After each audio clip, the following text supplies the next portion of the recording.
ಇವರು ಒಳ್ಳೆ ಕಾರ್ಯಗಳನ್ನ ಮಾಡ್ತಾ ಇದ್ರು, இவர் நல்ல காரியங்களை செய்து கொண்டிருந்தார். ಒಳ್ಳೆ ಪ್ರಶಂಸೆ ಉಳ್ಳಂತ ವ್ಯಕ್ತಿಯಾಗಿ ಕಂಡರು. நல்ல ஒரு மரியாதை குறித்த ஒரு மனுஷனாகவே காணப்பட்டார். ಆದ್ರೆ ಇವತ್ತು ಯಾಕೆ ಇವರ ಕುಟುಂಬದಲ್ಲಿ ಇಷ್ಟು ಸಮಸ್ಯೆಗಳು ಬಂದಿದೆ? ஏன் இந்த நாட்களில் இவருக்கு இவ்வளவு பிரச்சனை? ಜೀವಿತದಲ್ಲಿ ಒಂದು ಕೆಟ್ಟ ಕಾರ್ಯಗಳು ಸಂಭವಿಸುತ್ತದೆ ಅಂತ ಹೇಳಿದ್ರೆ, ನಿಮ್ಮ ಕುಟುಂಬದವರು ನಿಮ್ಮನ್ನು ಹಾಗೆ ಮಾಡ್ತಾರೆ ಅಂತ ಹೇಳಿದ್ರೆ, ನಿನಗೂ ದೇವರಿಗೆ ಏನಾಗಿದೆ, ಒಂದು ನಿಕಟವಾದ ಸಂಬಂಧವಿದೆ.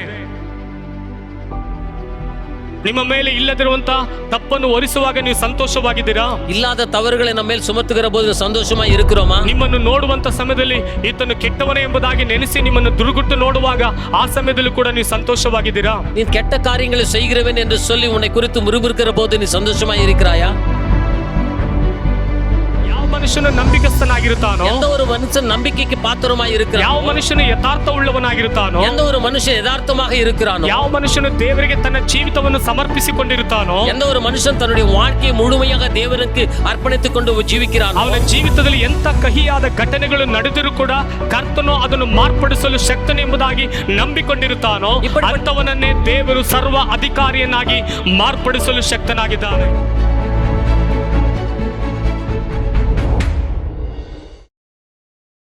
ಎಲ್ಲರೂ ಸಂತೋಷವಾಗಿದ್ದೀರಾ? ಕ್ಷೇಮವಾಗಿದ್ದೀರಾ? நல்லா இருக்கீங்களா?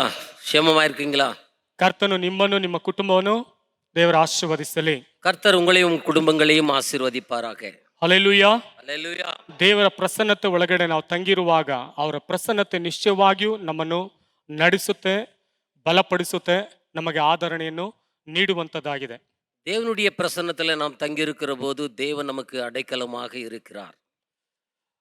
ಅವರು ನಮ್ಮನ್ನು ಬಲಪಡಿಸುವಂತ ದೇವರಾಗಿದ್ದಾರೆ. அவர் நம்மை பலப்படுத்துகிற தேவனாய் ಅವರು காணப்படுகிறார். ನಮ್ಮನ್ನು ಆಧರಿಸಲು ಶಕ್ತನಾಗಿದ್ದಾನೆ. அவரே நமக்கு ஆதாரமாய் இருக்கிற தேவன். ಬೆಳಗಿನ ಜಾವದಲ್ಲಿ ನೀವು ಯಾವ ಸಮಸ್ಯೆಗಳಿಂದ ಬಂದಿದ್ರು ಕೂಡ ಕರ್ತನು ಆ ಸಮಸ್ಯೆಗಳಿಂದ ಪರಿಹರಿಸಲು ಶಕ್ತನಾಗಿದ್ದಾನೆ. இந்த காலை வேளையில எந்த பிரச்சனைகள் கூட வந்திருந்தாலும் கூட ಅವುಗಳಿಂದ ದೇವನ್ ಬಿಡುದಲೆ ಕೊಡುವ ವಲ್ಲವರಾಗಿ ನಿಮ್ಮ ದುಃಖವನ್ನ ಕರ್ತನು ಸಂತೋಷವಾಗಿ ಮಾರ್ಪಡಿಸಲು ಶಕ್ತನಾಗಿದ್ದಾನೆ. ದುಃಖங்களை எல்லாம் சந்தோஷமாய் மாற்ற வல்லவர். ಇಂದು ಕಂಡ ಐಗುಪ್ತವನ್ನು ನೀನು ಎಂದಿಗೂ ಕಾಣುವುದಿಲ್ಲ.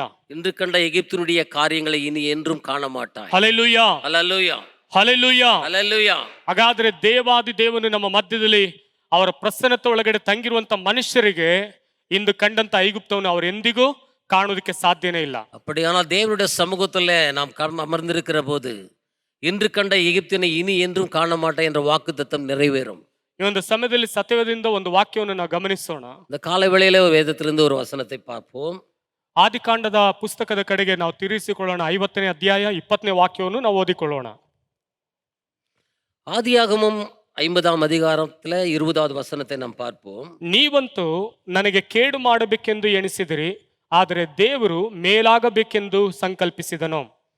நீங்கள் எனக்கு தீமை செய்ய நினைத்தீர்கள், தேவனோ இப்பொழுது நடந்து வருகிறபடியே வெகு ஜனங்களை உயிரோடு காக்கும்படிக்கு அதை நன்மையாக முடிய பண்ணினார்.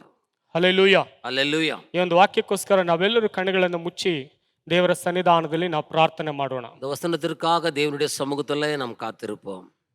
ಪರಿಶುದ್ಧವಾದ ದೇವನೇ, ನಿಮಗೆ ಸ್ತೋತ್ರವಾಗಲಿ ಸ್ವಾಮಿ. ನಿನ್ನ ವಾಕ್ಯದ ಮುಖಾಂತರವಾಗಿ ನಮ್ಮ ಸಂಗಡ ಮಾತನಾಡು ದೇವರೇ. ಈ ಸ್ಥಳದಲ್ಲಿ ಕೂಡಿ ಬಂದುವಂಥ ಪ್ರತಿಯೊಬ್ಬರ ಹೃದಯದೊಂದಿಗೆ ನೀನು ಮಾತನಾಡು ಸ್ವಾಮಿ.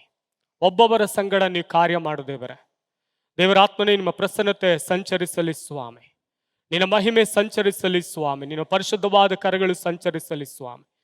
ಇದುವರೆಗೂ ನನ್ನ ನಡೆಸಿತು ನಿನ್ನ ಕೃಪೆಯೇ ತಾನೇ.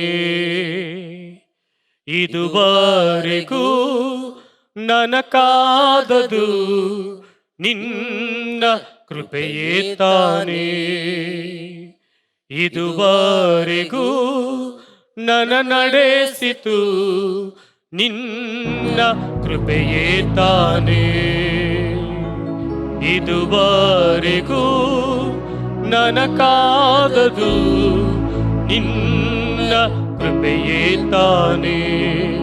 ನಿಲ್ಲ ಕೃಪೆಯೇ ತಾನೇ, ನಿಲ್ಲ ಕೃಪೆಯೇ ತಾನೇ.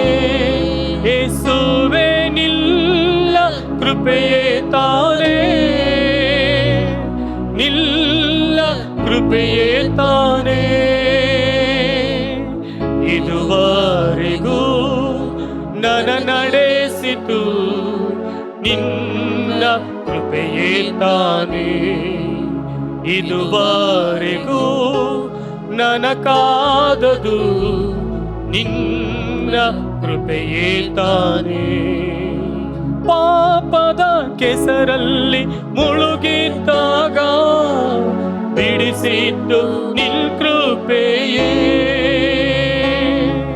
ಸೈತಾನ ಸುಳಿಯಲ್ಲಿ ಸಿಲುಕಿದ್ದಾಗ ಬಿಡಿಸಿದ್ದು ನಿನ್ ಕೃಪೆಯೇ.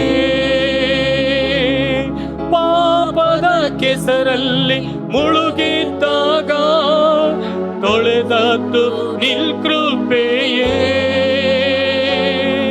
ಸೈತಾನ ಸುಳಿಯಲ್ಲಿ ಸಿಲುಕಿದ್ದಾಗ ಬಿಡಿಸಿದ್ದು ನಿನ್ ಕೃಪೆಯೇ. ನೂತನ ಸೃಷ್ಟಿಯಾಗಿ ನನ್ನ ಮಾಡಿತು ನಿನ್ನ ಕೃಪೆಯೇ ತಾನೇ. ನಿತ್ಯದಲ್ಲಿ ನನ್ನ ಸೇರಿಸಿತು ನಿನ್ನ ಕೃಪೆಯೇ ತಾನೇ. ನಿನ್ನ ಕೃಪೆಯೇ ತಾನೇ, ನಿನ್ನ ಕೃಪೆಯೇ ತಾನೇ. ಯೇಸುವೇ ನಿನ್ನ ಕೃಪೆಯೇ ತಾನೇ, ನಿನ್ನ ಕೃಪೆಯೇ ತಾನೇ. ಇದುವರೆಗೂ ನನ್ನ ನಡೆಸಿತು ನಿನ್ನ ಕೃಪೆಯೇ ತಾನೇ. ಪರಿಶುದ್ಧವಾದ ದೇವರೇ, ಈ ಒಂದು ಸಮಯದಲ್ಲಿ ದೇವರೇ ನೀವು ನಮ್ಮೊಂದಿಗೆ ಮಾತನಾಡು. ಇಲ್ಲಿ ಕೂಡಿ ಬಂದುವಂತ ಪ್ರತಿಯೊಬ್ಬರೊಂದಿಗೆ ನೀನು ಮಾತನಾಡು ಸ್ವಾಮಿ. ಯೇಸುವಿನ ನಾಮದಲ್ಲಿ ನನ್ನ ಪ್ರಾರ್ಥನೆಯನ್ನು ಕೇಳಿ ತಂದೆಯೇ. Hallelujah, hallelujah, hallelujah, hallelujah. ನೀವಂತೂ ನನಗೆ ಕೇಡು ಮಾಡಬೇಕೆಂದು ಎಣಿಸಿದರೆ ಆದರೆ ದೇವರು ಮೇಲಾಗಬೇಕೆಂದು ಸಂಕಲ್ಪಿಸಿದನು. நீங்கள் எனக்கு தீமை செய்ய நினைத்தீர்கள், தேவனோ இப்பொழுது நடந்து வருகிறபடியே வெகு ஜனங்களை உயிரோடு காக்கும்படிக்கு அதை நன்மையாக முடிய பண்ணினார். ಕೆಟ್ಟ ದಿನಗಳನ್ನು ಒಳ್ಳೆಯ ದಿನವಾಗಿ ದೇವರು ಮಾರ್ಪಡಿಸುವನು. ಕೆಟ್ಟ ನಾட்களை நல்ல நாட்களாக தேவன் மாற்றுகிறவர். ನೋಡಿರಿ, ದೇವರು ಲೋಕದಲ್ಲಿ ಉಂಟು ಮಾಡುವಾಗ ಎಲ್ಲವನ್ನು ಉಂಟು ಮಾಡುವಂತ ಸಮಯದಲ್ಲಿ ಒಳ್ಳೆಯದನ್ನಾಗಿ ದೇವರು ನಮಗೆ ಉಂಟು ಮಾಡಿದನು. தேவன் உலகத்திலே சிருஷ்டிக்கிற போது எல்லாவற்றையும் நல்லதாகவே அவர் கண்டார். ಅದು ಉಂಟು ಮಾಡುವಾಗ ಅದನ್ನು ನೋಡುವುದಕ್ಕೆ ಎಲ್ಲ ಒಳ್ಳೆಯದಾಗಿ ಕಾಣಿತು. பார்க்கிற போது எல்லாம் நன்மையாகவே நல்லதாகவே காணப்பட்டது. ಯಾವಾಗ ಆದಾಮನು ಮರದ ಹಣ್ಣನ್ನು ತಿಂದನೋ, எப்பொழுது ஆதாம் அந்த மரத்தினுடைய கனியை புசித்தானோ, ತಿಂದ ಹಾಗಲೇ ಒಳ್ಳೆಯದನ್ನು ಕೆಟ್ಟದನ್ನು ಅರಿವು ಅವನಿಗೆ ಉಂಟಾಯಿತು. அவன் தின்ற கூடலே நல்லதை கெட்டதை அறியும்படியான ஒரு அறிவு அவனுக்கு உண்டானது. ಇವತ್ತು ಮನುಷ್ಯರಿಗೂ ಚೆನ್ನಾಗಿ ಗೊತ್ತು ಯಾವುದು ಕೆಟ್ಟದು ಯಾವುದು ಒಳ್ಳೆಯದು ಎಂಬುದಾಗಿ ಹೇಳಿ. இந்த நாட்களில கூட மனுஷருக்கு நன்றாக தெரியும் நல்லது எது கெட்டது என்பதை குறித்து. ಯಾವ ಮನುಷ್ಯನಿಗೂ ತಿಳಿಯದೇ ಇರುವಂತ ಕಾರ್ಯ ಏನಿಲ್ಲ. இதை குறித்து எந்த ஒரு மனுஷனும் அறியாதபடி இல்லை. ಆದರೆ ಕೆಟ್ಟದ್ದು ಮನುಷ್ಯನೊಳಗಡೆ ಪ್ರವೇಶಿಸಿ ಅವನನ್ನು ಒಳ್ಳೆಯದನ್ನು ಮಾಡೋದಕ್ಕೆ ಬಿಡದೆ ಕೆಟ್ಟ ಗುಣಗಳನ್ನು ಮನುಷ್ಯನಲ್ಲಿ ಅಂಟಿಕೊಂಡಿದೆ. பாருங்க, இந்த மாதிரியான ஒரு கெட்டமான ஒரு காரியம் மனுஷனுக்குள்ளே பிரவேசித்து நல்லதை செய்விக்க முடியாதபடிக்கு ಕೆಟ್ಟ ಕಾರ್ಯங்களே ಅವನಲ್ಲಿ ಉಂಟಾಕಿನது. ಆದುದರಿಂದಲೇ ಮನುಷ್ಯನಿಗೆ ಕೆಟ್ಟದ್ದು ಸಂಭವಿಸುತ್ತಲೇ ಇರುತ್ತದೆ. அதனாலே கெட்ட காரியங்களே மனுஷனுக்கு சம்பவித்துக் கொண்டே இருக்கிறது. ಮನುಷ್ಯನು ಯೋಚಿಸುತ್ತಾನೆ, மனுஷன் யோசிக்க கூடும், ನನಗೆ ಯಾಕೆ ಕೆಟ್ಟದ್ದು ನಡೆಯುತ್ತದೆ, ஏன் எனக்கு கெட்டது மட்டும் நடக்கிறது, ನಾನೇನ್ ತಪ್ಪು ಮಾಡಿದೆ, நான் என்ன தவறு செய்தேன், ನನ್ನ ಜೀವಿತದಲ್ಲಿ ಇಂಥ ಕಾರ್ಯಗಳು ಯಾಕೆ ಸಂಭವಿಸಬೇಕು, என்னுடைய வாழ்க்கையில ஏன் இப்படிப்பட்ட காரியங்கள் சம்பவிக்க வேண்டும் ಎಂಬುದಾಗಿ ಮನುಷ್ಯನು ತನ್ನ ಜೀವಿತದಲ್ಲಿ ಕೆಟ್ಟದ್ದು ಸಂಭವಿಸುವಾಗ, ಅವನ ಜೀವಿತದಲ್ಲಿ ಕೆಟ್ಟ ಘಟನೆಗಳು ಬರುವಾಗ ಈ ರೀತಿಯಾಗಿ ಯೋಚಿಸುವುದು ಉಂಟು. மனுஷனுடைய வாழ்க்கையில கெட்ட காரியங்கள் நடக்கிற போது ஏன் இப்படி என்று சொல்லி அநேக காரியங்களை குறித்து அவன் யோசிக்க, ನನಗೆ ಯಾಕೆ ಈ ಕೆಟ್ಟ ಕಾರ್ಯಗಳು ಜರುಗುತ್ತಾ ಇದೆ, எனக்கு மாத்திரம் ஏன் இப்படிப்பட்ட கெட்ட காரியங்கள் நடக்கிறது என்று சொல்லி ಎಂಬುದಾಗಿ ಚಿಂತಿಸುವಂತವರು ಅನೇಕರು ಉಂಟು. அப்படியாக அவர் சிந்திக்கிறவர்களாக அநேகர் உண்டு. ಒಬ್ಬ ಮನುಷ್ಯನ ಜೀವಿತದಲ್ಲಿ, ஒரு மனுஷனுடைய வாழ்க்கையில ಅವರು ಎಲ್ಲಾ ರೀತಿಯಾಗಿ ಗೌರವ ಕೊಡುವುದರಲ್ಲಿ, ದೊಡ್ಡವರಿಗೆ ಚಿಕ್ಕವರಿಗೆ ಮರ್ಯಾದೆ ಕೊಡುವುದರಲ್ಲಿ, ಘನತೆ ಸಲ್ಲಿಸುವುದರಲ್ಲಿ, ಅವರು ಎಲ್ಲಾ ಸಹಾಯ ಕೇಳಿಕೊಂಡು ಬಂದವರಿಗೆ ಸಹಾಯ ಮಾಡುವುದರಲ್ಲಿ ಅವರು ಯಾವಾಗಲೂ ನಿರತರಾಗಿದ್ದರು. ஒரு மனுஷனுடைய வாழ்க்கையை பார்க்கும்போது தன்னிடத்துல வருகிறவர்களுக்கு அவன் உதவி செய்கிறவன், ஜெபிக்கிறவன், பெரியவர்களை பார்த்து மரியாதை கொடுக்கிறது ஒரு மனுஷனாய் அந்த காணப்பட்டான். ಅವರ ಬಳಿಗೆ ಕಷ್ಟ ಎಂಬುದಾಗಿ ಹೇಳ್ಕೊಂಡು ಬಂದವರಿಗೆ ಅವ್ರನ್ನ ಬರಿಗೈನಲ್ಲಿ ಕಳಿಸ್ತಾ ಇರಲಿಲ್ಲ, ಅವರಿಗೆ ಸಹಾಯ ಮಾಡಿನೇ ಕಳಿಸ್ತಾ ಇದ್ರು. தன்னிடத்துல உதவி கேட்ட வந்தவர்களுக்கு அவர் வெறும் கையில் அனுப்பாதபடிக்கு சகாயம் செய்வர்களாக காணப்பட்டார். ಕುಟುಂಬದಲ್ಲಿ ಸಮಸ್ಯೆಗಳು ಬಂದ್ರೆ ಆ ಸಮಸ್ಯೆಗಳನ್ನ ಅವ್ರ ಮಧ್ಯದಲ್ಲಿ ಬಂದು ಹೇಳ್ಕೊಳ್ತಾ ಇದ್ರು, ಅವಾಗ ಅವ್ರಿಗೋಸ್ಕರ ದೇವರ ಸನ್ನಿಧಾನದಲ್ಲಿ ಪ್ರಾರ್ಥನೆ ಮಾಡ್ತಾ ಇದ್ರು. குடும்பத்துல பிரச்சனையோடு வருகிற பிள்ளைகளுக்கு அவர் ஒரு சமாதானத்தை கூறி அவர் அமைதியாக அனுப்புகிற ஒரு மனுஷனாய் காணப்பட்டார். ಈ ರೀತಿಯಾಗಿ ಅವರು ದೇವರ ಸನ್ನಿಧಾನದಲ್ಲಿ ಬಹಳ ಭಯಭಕ್ತಿ ಉಳ್ಳವರಾಗಿ ಅವರು ಜೀವಿಸುತ್ತಾ ಇದ್ದರು. இப்படியாக தன்னுடைய வாழ்க்கையில தேவனுக்கு பயந்து நடக்கிற ஒரு மனுஷனாய் வாழ்ந்து கொண்டிருந்தார். ಅವರ ಜೀವಿತದಲ್ಲಿ ಎಲ್ಲವೂ ಕೂಡ ಸುಂದರವಾಗಿ ನಡೀತಾ ಇತ್ತು. அவருடைய வாழ்க்கையில பார்க்கும்போது மிகவும் அழகாக நடந்து கொண்டிருந்தது. ಹೀಗೆ ಅವರ ಜೀವಿತದಲ್ಲಿ ನಡೆದುಕೊಂಡು ಹೋಗುತ್ತಿರುವಾಗ ಇದ್ದಕ್ಕಿದ್ದ ಹಾಗೆ ಅವರ ಕುಟುಂಬದಲ್ಲಿ ಒಂದು ದೊಡ್ಡ ಬಿರುಗಾಳಿಯಂತೆ ಕಷ್ಟವು ಪ್ರಾರಂಭವಾಯಿತು. நன்றாக நடந்து கொண்டிருந்ததான அவர் வாழ்க்கையில திடீரென்றுதான ஒரு பெரிய கஷ்டம் உண்டானது. ದಾನ ಧರ್ಮ ಮಾಡುವಂತ ಕೈಯೇ, ಅವರು ದಾನ ಧರ್ಮங்களை செய்கிறதான கரங்களே, ಅನೇಕರಿಗೆ ಬೇಕಾಗುವಂತ ಸಹಾಯ ಮಾಡುವಂತ ಕೈಯೇ, ಅನೇಕರಿಗೆ ಅವರು ಉದವಿ செய்கிறதான ஒரு கரமாய் ಕಾಣப்பட்டது. ಇದ್ದಕ್ಕಿದ್ದಾಗೆ ಅವರ ಜೀವಿತದಲ್ಲಿ ದಿಢೀರ್ ಎಂಬುದಾಗಿ ಹೇಳಿ ಒಂದು ಬಿರುಗಾಳಿ ಅವರ ಕುಟುಂಬದಲ್ಲಿ ಕಷ್ಟ ಅನ್ನೋದು ಸಮಸ್ಯೆ ಅನ್ನುವಂತ ಬಿರುಗಾಳಿ ಅವರ ಜೀವಿತದಲ್ಲಿ ಎದ್ದೊಳಿತು. திடீரென்று அவரோட வாழ்க்கையில ஒரு புயலை கொண்டு வருகிறதான ஒரு கஷ்டம், ஒரு கண்ணீர் வேதனை கொடுக்கிற ஒரு காரியம் ಕಾಣப்பட்டது. ನಮ್ಮ ಜೀವಿತದಲ್ಲಿ ಹಾಗೇನೆ, ನಾವು ಯಾರಿಗಾದ್ರೂ ಸಹಾಯ ಮಾಡ್ತಾ ಇದ್ರೆ, ಯಾರಿಗಾದ್ರೂ ಒಳ್ಳೇದನ್ನ ಮಾಡೋದಕ್ಕೆ ಹೋದ್ರೆ, ಅವ್ರ ಕಷ್ಟದಲ್ಲಿರುವಂತ ಸಮಯದಲ್ಲಿ ಅವ್ರಿಗೆ ಏನಾದ್ರೂ ಒಂದು ಕಾರ್ಯ ಮಾಡೋದಕ್ಕೆ ಹೋದ್ರೆ ತಕ್ಷಣವೇ ನಮ್ಮ ಜೀವಿತದಲ್ಲೂ ಕೂಡ ಕೆಲವೊಂದು ಸಮಸ್ಯೆಗಳು ಕಷ್ಟಗಳು ಬರುವುದಕ್ಕೆ ಪ್ರಾರಂಭಿಸುತ್ತೆ. நம்முடைய வாழ்க்கையில கூட அநேகருக்கு நான் உதவி செய்கிறதான வேளையில நம்முடைய வாழ்க்கையில கூட கஷ்டங்களை அனுபவிக்கிற ஒரு நாட்களாய் வருகிறது. ಯಾರಿಗೆ ನಾವು ಸಹಾಯ ಮಾಡ್ತೀವೋ, ಯಾರಿಗೆ ಕಷ್ಟ ಎಂಬುದಾಗಿ ಅವ್ರಿಗೆ ಬೇಕಾಗುವಂತ ಅನುಕೂಲಗಳನ್ನು ಮಾಡಿಕೊಡ್ತೇವೋ ಅವರ ಮುಖಾಂತರವಾಗಿ ನಮ್ಗೆ ಏನಾಗುತ್ತೆ, ಅನೇಕ ಸಮಸ್ಯೆಗಳು ಉಂಟಾಗುತ್ತದೆ. யாருக்கு நாம் கஷ்டம் என்று வருகிறவர்களுக்கு உதவி செய்ய நாம் முற்படுகிற போது அவர்கள் நிமித்தமாகவே நமக்கு கஷ்டங்கள் ಉಂಟಾகிறது. ಆದ್ರೆ ಈ ಒಂದು ಸೇವಕರ ಜೀವಿತದಲ್ಲಿ ಗಮನಿಸಿ ನೋಡುವಾಗ ಇದ್ದಕ್ಕಿದ್ದಾಗೆ ಅವರ ಹೆಂಡತಿಯ ಶರೀರದಲ್ಲಿ ಭಯಂಕರವಾದ ಒಂದು ವ್ಯಾಧಿ, இப்படியாக உதவிகளை செய்து கொண்டிருந்தான ஒரு ஊழியக்காரருடைய குடும்பத்தினுடைய அவருடைய மனைவிக்கு திடீரென்று சரீரத்தில் ஒரு வியாதி வந்தது. ಯಾರ ಕುಟುಂಬ ದೇವರಲ್ಲಿ ಭಯಭಕ್ತಿ ಉಳ್ಳವರಾಗಿ ಜೀವಿಸುತ್ತಾದೋ ಸೈತಾನನ ಕಣ್ಣು ಕೂಡ ಅವರ ಮೇಲೆ ಅಧಿಕವಾಗಿ ಬೀಳುವುದಕ್ಕೆ ಪ್ರಾರಂಭಿಸುತ್ತದೆ. யார் தன்னுடைய வாழ்க்கையிலே கர்த்தருக்கு பயந்து நடக்கிறார்களோ அவர்களுடைய குடும்பத்திலே கூட பிரச்சனைகள் உண்டாகிறது. ಸೈತಾನನ ಕಣ್ಣು ಅವರ ಮೇಲೆ ಬೀಳುತ್ತದೆ. பிசாசினுடைய கண்கள் அவர் மேல் மோக்கமாய் இருக்கிறது. ಸೈತಾನನು ಅವರ ಜೀವಿತವನ್ನ ಆಳ್ವಿಕೆ ಮಾಡುವುದಕ್ಕೆ ಪ್ರಾರಂಭಿಸುತ್ತಾನೆ. பிசாசி ஆனவன் அவர்களை ஆளுகை செய்யும்படி முற்படுகிறான். ನೋಡಿದ್ರೆ ಅವರ ಜೀವಿತದಲ್ಲಿ ಪ್ರಾರ್ಥನೆ ಮಾಡಿ ನೋಡ್ತಾರೆ. அவர் வாழ்க்கையில பார்க்கும்போது அவர் ஜெபிக்கும் வரை முற்படுகிறாங்க. ಅವರು ಹೋರಾಡಿ ಪ್ರಾರ್ಥನೆ ಮಾಡ್ತಾರೆ. போராட்டத்தோடு கூட அவர்கள் ஜெபிக்க முற்படுகிறாங்க. ಕಣ್ಣೀರಿಂದ ಪ್ರಾರ್ಥನೆ ಮಾಡ್ತಾರೆ. கண்ணீரோடு கூட ஜெபிக்கிறவர்கள் ತನ್ನ ಹೆಂಡತಿಗೆ ಹೇಗಾದ್ರೂ ಬಿಡುಗಡೆ ಸಿಗಬೇಕೆಂಬುದಾಗಿ ಹೇಳಿ ದೇವರ ಸನ್ನಿಧಾನದಲ್ಲಿ ಉಪವಾಸವಿದ್ದು ದೇವರ ಸಮ್ಮುಖದಲ್ಲಿ ಹೋರಾಡಿ ಪ್ರಾರ್ಥನೆ ಮಾಡ್ತಾರೆ. தன்னுடைய மனைவிக்கு எப்படியாவது ஒரு விடுதலை உண்டாகும் என்று தேவனுடைய சமூகத்துல உபாசத்தோடு கண்ணீரோடு கூட ஜெபிக்கிற ஒரு குடும்பம். ಆದ್ರೆ ಸತ್ಯವೇದದಲ್ಲಿ ನಾವು ಓದುತ್ತೇವೆ, ஆனாலும் கூட வேதத்திலே நாம் பார்க்கிறோம், ಯೋಬನ ಬರೆದ ಪತ್ರಿಕೆ ಪುಸ್ತಕದಲ್ಲಿ 30ನೇ ಅಧ್ಯಾಯ 26ನೇ ವಾಕ್ಯದಲ್ಲಿ ಓದುವಾಗ, ನಾನು ಒಳ್ಳೆಯದನ್ನು ನಿರೀಕ್ಷಿಸುತ್ತಿರುವಲ್ಲಿ ಕೇಡು ಬಂತು, ಬೆಳಕನ್ನು ಎದುರು ನೋಡುತ್ತಿರುವಾಗ ಕತ್ತಲಾಯಿತು. நன்மைக்கு காத்திருந்த எனக்கு தீமை வந்தது, வெளிச்சத்தை வர பண்ணி கொண்டிருந்த எனக்கு இருள் வந்தது. ನೋಡಿದ್ರೆ ನಾವು ಪ್ರಾರ್ಥನೆ ಮಾಡುತ್ತಿರುವಂತ ಸಮಯದಲ್ಲಿ ನಾವು ಏನ್ ಎದುರು ನೋಡ್ತೀವಿ, ಒಳ್ಳೆಯದನ್ನ ಎದುರು ನೋಡ್ತೇವೆ. பாருங்க, ನಾವು ஜெபித்துக் கொண்டிருக்கிற சமயங்களிலே நல்ல காரியங்களை எதிர்பார்த்து ನಾವು கொண்டிருக்கிறோம். ಕೇಡನ್ನ ಎದುರು ನೋಡೋದಿಲ್ಲ. எப்போதும் நான் கெட்டதை எதிர்பார்ப்பதில்லை. ನಮಗೆ ಆಪತ್ತುಗಳು ಬರಬೇಕೆಂಬುದಾಗಿ ಎದುರು ನೋಡೋದಿಲ್ಲ. நமக்கு ஆபத்துகள் வர வேண்டும் என்று சொல்லி எதிர்பார்ப்பதில்லை. ನಮ್ಮ ಕುಟುಂಬದಲ್ಲಿ ಒಳ್ಳೆ ಕಾರ್ಯ ಜರುಗಬೇಕೆಂಬುದಾಗಿ ಎದುರು ನೋಡುತ್ತೇವೆ. நம்ம குடும்பத்துல நல்ல காரியங்கள் நடக்க வேண்டும் என்று சொல்லி எதிர்பார்ப்போடு ನಾವು காணப்படுகிறோம். ಮಾಡುವಂತ ಎಲ್ಲಾ ಕಾರ್ಯಗಳು ನಮಗೆ ಶುಭವು ಉಂಟಾಗಲಿ ಎಂಬುದಾಗಿ ನಾವು ಎದುರು ನೋಡುತ್ತೇವೆ. நாம் செய்கிற எல்லா காரியங்களையும் நமக்கு சுபம் உண்டாக வேண்டும் என்று சொல்லி எதிர்பார்க்கிறோம். ಈ ಸೇವಕರ ಜೀವಿತದಲ್ಲೂ ಕೂಡ ಪ್ರಾರ್ಥನೆ ಮಾಡಿ ನೋಡ್ತಾರೆ, ಅನೇಕರಿಗೆ ವೈದ್ಯರಿಗೆ ತೋರಿಸಿ ನೋಡ್ತಾರೆ, ಆದ್ರೂ ಕೂಡ ಆಕೆಗೆ ಆ ಒಂದು ರೋಗ ಬಿಡುಗಡೆ ಆಗಲಿಲ್ಲ. இந்த ஊழியக்காரர் கூட தன்னுடைய வாழ்க்கையில மனைவிக்கு இருக்கிறதான பிரச்சனை நீங்கும்படிக்கு அநேக வைத்தியரிடத்துல ஜெபித்து அநேக காரியங்களை செய்கிறாங்க. ஆனால் நீங்கின பாடு இல்லை. ಅವ್ರ ಹೆಂಡತಿ ಮರಣ ಹೊಂದಿದಳು. அவருடைய மனைவி மரணம் தழுவினாங்க. ನೋಡಿ, ಅವ್ರ ಹೆಂಡತಿ ಮರಣ ಹೊಂದಿದ ಕ್ಷಣದಲ್ಲೇ ಅಲ್ಲಿರುವಂತ ಯಾರ್ಯಾರು ಸಹಾಯವನ್ನು ಹೊಂದಿಕೊಂಡರೋ, ಯಾರ್ಯಾರು ಕಷ್ಟದಲ್ಲಿ ಪರಿಹರಿಸಿಕೊಂಡರೋ ಅವರೆಲ್ಲರೂ ಬಂದು ಒಂದೊಂದಾಗಿ ಅವ್ರನ್ನ ಮಾತನಾಡಿದ್ರು. ಇವರಿಗೆ ಕಷ್ಟ ಬರುವುದಕ್ಕೆ ಇವರೇನೋ ತಪ್ಪು ಮಾಡಿದ್ದಾರೆ, ಇವ್ರ ಮೇಲೆ ಏನೋ ಒಂದು ಆರೋಪ ಇದೆ, ಆದ್ರಿಂದಲೇ ಇವ್ರ ಕುಟುಂಬದಲ್ಲಿ ಮರಣ ಸಂಭವಿಸಿದೆ, ಈ ಕುಟುಂಬದಲ್ಲಿ ಕಷ್ಟ ಬಂದಿದೆ, ಈ ಕುಟುಂಬದಲ್ಲಿ ಬೇಡದಂತ ಸಮಸ್ಯೆಗಳು ಉಂಟಾಗಿದೆ ಎಂಬುದಾಗಿ ಹೇಳಿ ಒಬ್ಬರಿಗೊಂದು ಮಾತನಾಡುವುದಕ್ಕೆ ಪ್ರಾರಂಭಿಸಿದರು. அந்த ஊழியக்காரருடைய மனைவி மரணம் அடைந்த பின்பு அந்த ஊழியக்காரரிடத்தில் யாரெல்லாம் சகாயம் பெற்றார்களோ, யாரெல்லாம் ஒரு உதவி பெற்றார்களோ அவர்கள் எல்லாம் கடந்து வந்து இவரை தூஷிக்க ஆரம்பிக்கிறாங்க. ஏதோ ஒரு பாவம் செய்திருக்கிறாங்க, அதன் நிமித்தமாக இவர்களுக்கு கஷ்டம், வேதனை, மரணம் இந்த கூடாரத்தில் வந்தது என்று சொல்லி அவர்களை குறித்து தூஷணமான வார்த்தைகளை சொல்ல முற்படுகிறாங்க. ಇವ್ರು ಒಳ್ಳೆತನವೇ ಇತ್ತು, நல்லதாகவே நடந்து கொண்டிருந்தது. ಇವ್ರು ಒಳ್ಳೆ ಕಾರ್ಯಗಳನ್ನ ಮಾಡ್ತಾ ಇದ್ರು, இவர் நல்ல காரியங்களை செய்து கொண்டிருந்தார். ಒಳ್ಳೆ ಪ್ರಶಂಸೆ ಉಳ್ಳಂತ ವ್ಯಕ್ತಿಯಾಗಿ ಕಂಡರು, நல்ல ஒரு மரியாதைக்குரிய ஒரு மனுஷனாகவே காணப்பட்டார். ಆದ್ರೆ ಇವತ್ತು ಯಾಕೆ ಇವರ ಕುಟುಂಬದಲ್ಲಿ ಇಷ್ಟು ಸಮಸ್ಯೆಗಳು ಬಂದಿದೆ? ஏன் இந்த நாட்களில் இவருக்கு இவ்வளவு பிரச்சனை? ಯಾಕೆ ಇವರ ಜೀವಿತದಲ್ಲಿ ಇಷ್ಟೊಂದು ಹೋರಾಟಗಳು?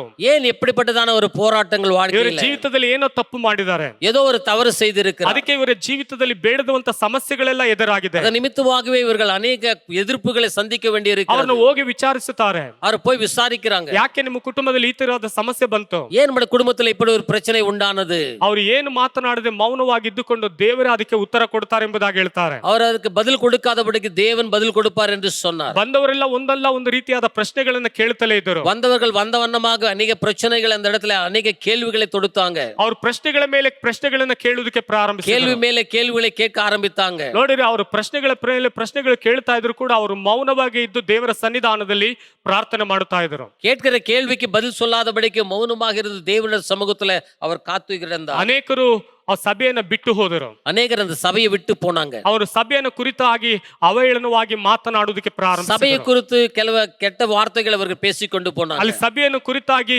ಅನೇಕರ ಮಧ್ಯದಲ್ಲಿ ಇಲ್ಲದಿರುವಂತಹ ಆರೋಪಗಳನ್ನು ಹೊರಿಸುವುದಕ್ಕೆ ಪ್ರಾರಂಭಿಸಿದರು. இல்லாத காரியங்களை குறித்து சபையை குறித்து இழிவான காரியங்களை அநேகருக்கு அவர் வெளிப்படுத்தினாங்க. ನೋಡಿ, ಒಂದರ ಹಿಂದೆ ಅವರಿಗೆ ಸಮಸ್ಯೆಗಳ ಮೇಲೆ ಸಮಸ್ಯೆಗಳು ಉಂಟಾಯಿತು. ஒன்றின் மேல் ஒன்று ಅನೇಕ பிரச்சனைகள் ಅವರಿಗೆ சூழ்ந்து ಅವರ கொண்டது. ಜೀವಿತದಲ್ಲಿ ಒಂದು ಕೆಟ್ಟ ದಿನವೂ ಪ್ರಾರಂಭವಾಗಿದೆ. அவருடைய வாழ்க்கையில ஒரு ಕೆಟ್ಟ ನಾட்கள் ಆರಂಭಿಕ ಆ ಕೆಟ್ಟ ದಿನಗಳಲ್ಲಿ ದೇವರು ಯಾವಾಗ ನನ್ನ ಜೀವಿತದಲ್ಲಿ ಒಳ್ಳೆಯ ದಿನ ಬರುತ್ತದೆ ಎಂಬುದಾಗಿ ಒಂದು ವೇಳೆ ಆ ಮನುಷ್ಯನು ಎದುರು ನೋಡಿರಬಹುದು. ஒருவேளை அந்த ಕೆಟ್ಟ நாட்களில் எப்போது எனக்கு ஒரு நல்ல நாள் வரும் என்று சொல்லி தேவனுடைய சமூகத்திலே காத்திருக்க கூடும். ಇವತ್ತು ನಮ್ಮ ಜೀವಿತದಲ್ಲೂ ಕೂಡ ಯಾವಾಗ ದೇವರೇ ನಮ್ಮ ಜೀವಿತದಲ್ಲಿ ಒಳ್ಳೆಯ ದಿನ ಬರುತ್ತದೆ, ಯಾಕೆ ನನ್ನ ಜೀವಿತದಲ್ಲಿ ಈ ಒಂದು ಕೆಟ್ಟ ದಿನಗಳು ನನ್ನನ್ನು ಆವರಿಸಿಕೊಂಡಿದೆ ಎಂಬುದಾಗಿ ನೀವು ಯೋಚಿಸುತ್ತಾ ಕುಳಿತುಕೊಂಡಿರಬಹುದು. இந்த நாட்களில் கூட ஆண்டவரை ஏன் என்னுடைய வாழ்க்கையில் இப்படிப்பட்ட கெட்ட நாட்கள் நடந்து கொண்டிருக்கிறது, நல்ல நாட்கள் வருமோ என்று சொல்லி எதிர்பார்ப்போடு கூட இந்த நாளில் அமர்ந்திருக்க கூடும். ಆ ಸಮಯದಲ್ಲೂ ಕೂಡ ನೋಡಿರಿ, ಆ ಸೇವಕರ ಮಕ್ಕಳು ಕೂಡ ಪ್ರಾರ್ಥನೆ ಮಾಡೋದಕ್ಕೆ ಹೋಗಲಿಲ್ಲ. அப்படிப்பட்ட சமயத்துல கூட தன் பெற்ற பிள்ளைகள் கூட ஜெபத்திற்கு கலந்து கொள்ளவில்லை. ಹೇಳಿದ ಮಾತನ್ನು ಅವರು ಕೇಳ್ತಾ ಇರಲಿಲ್ಲ. சொல்லுகிற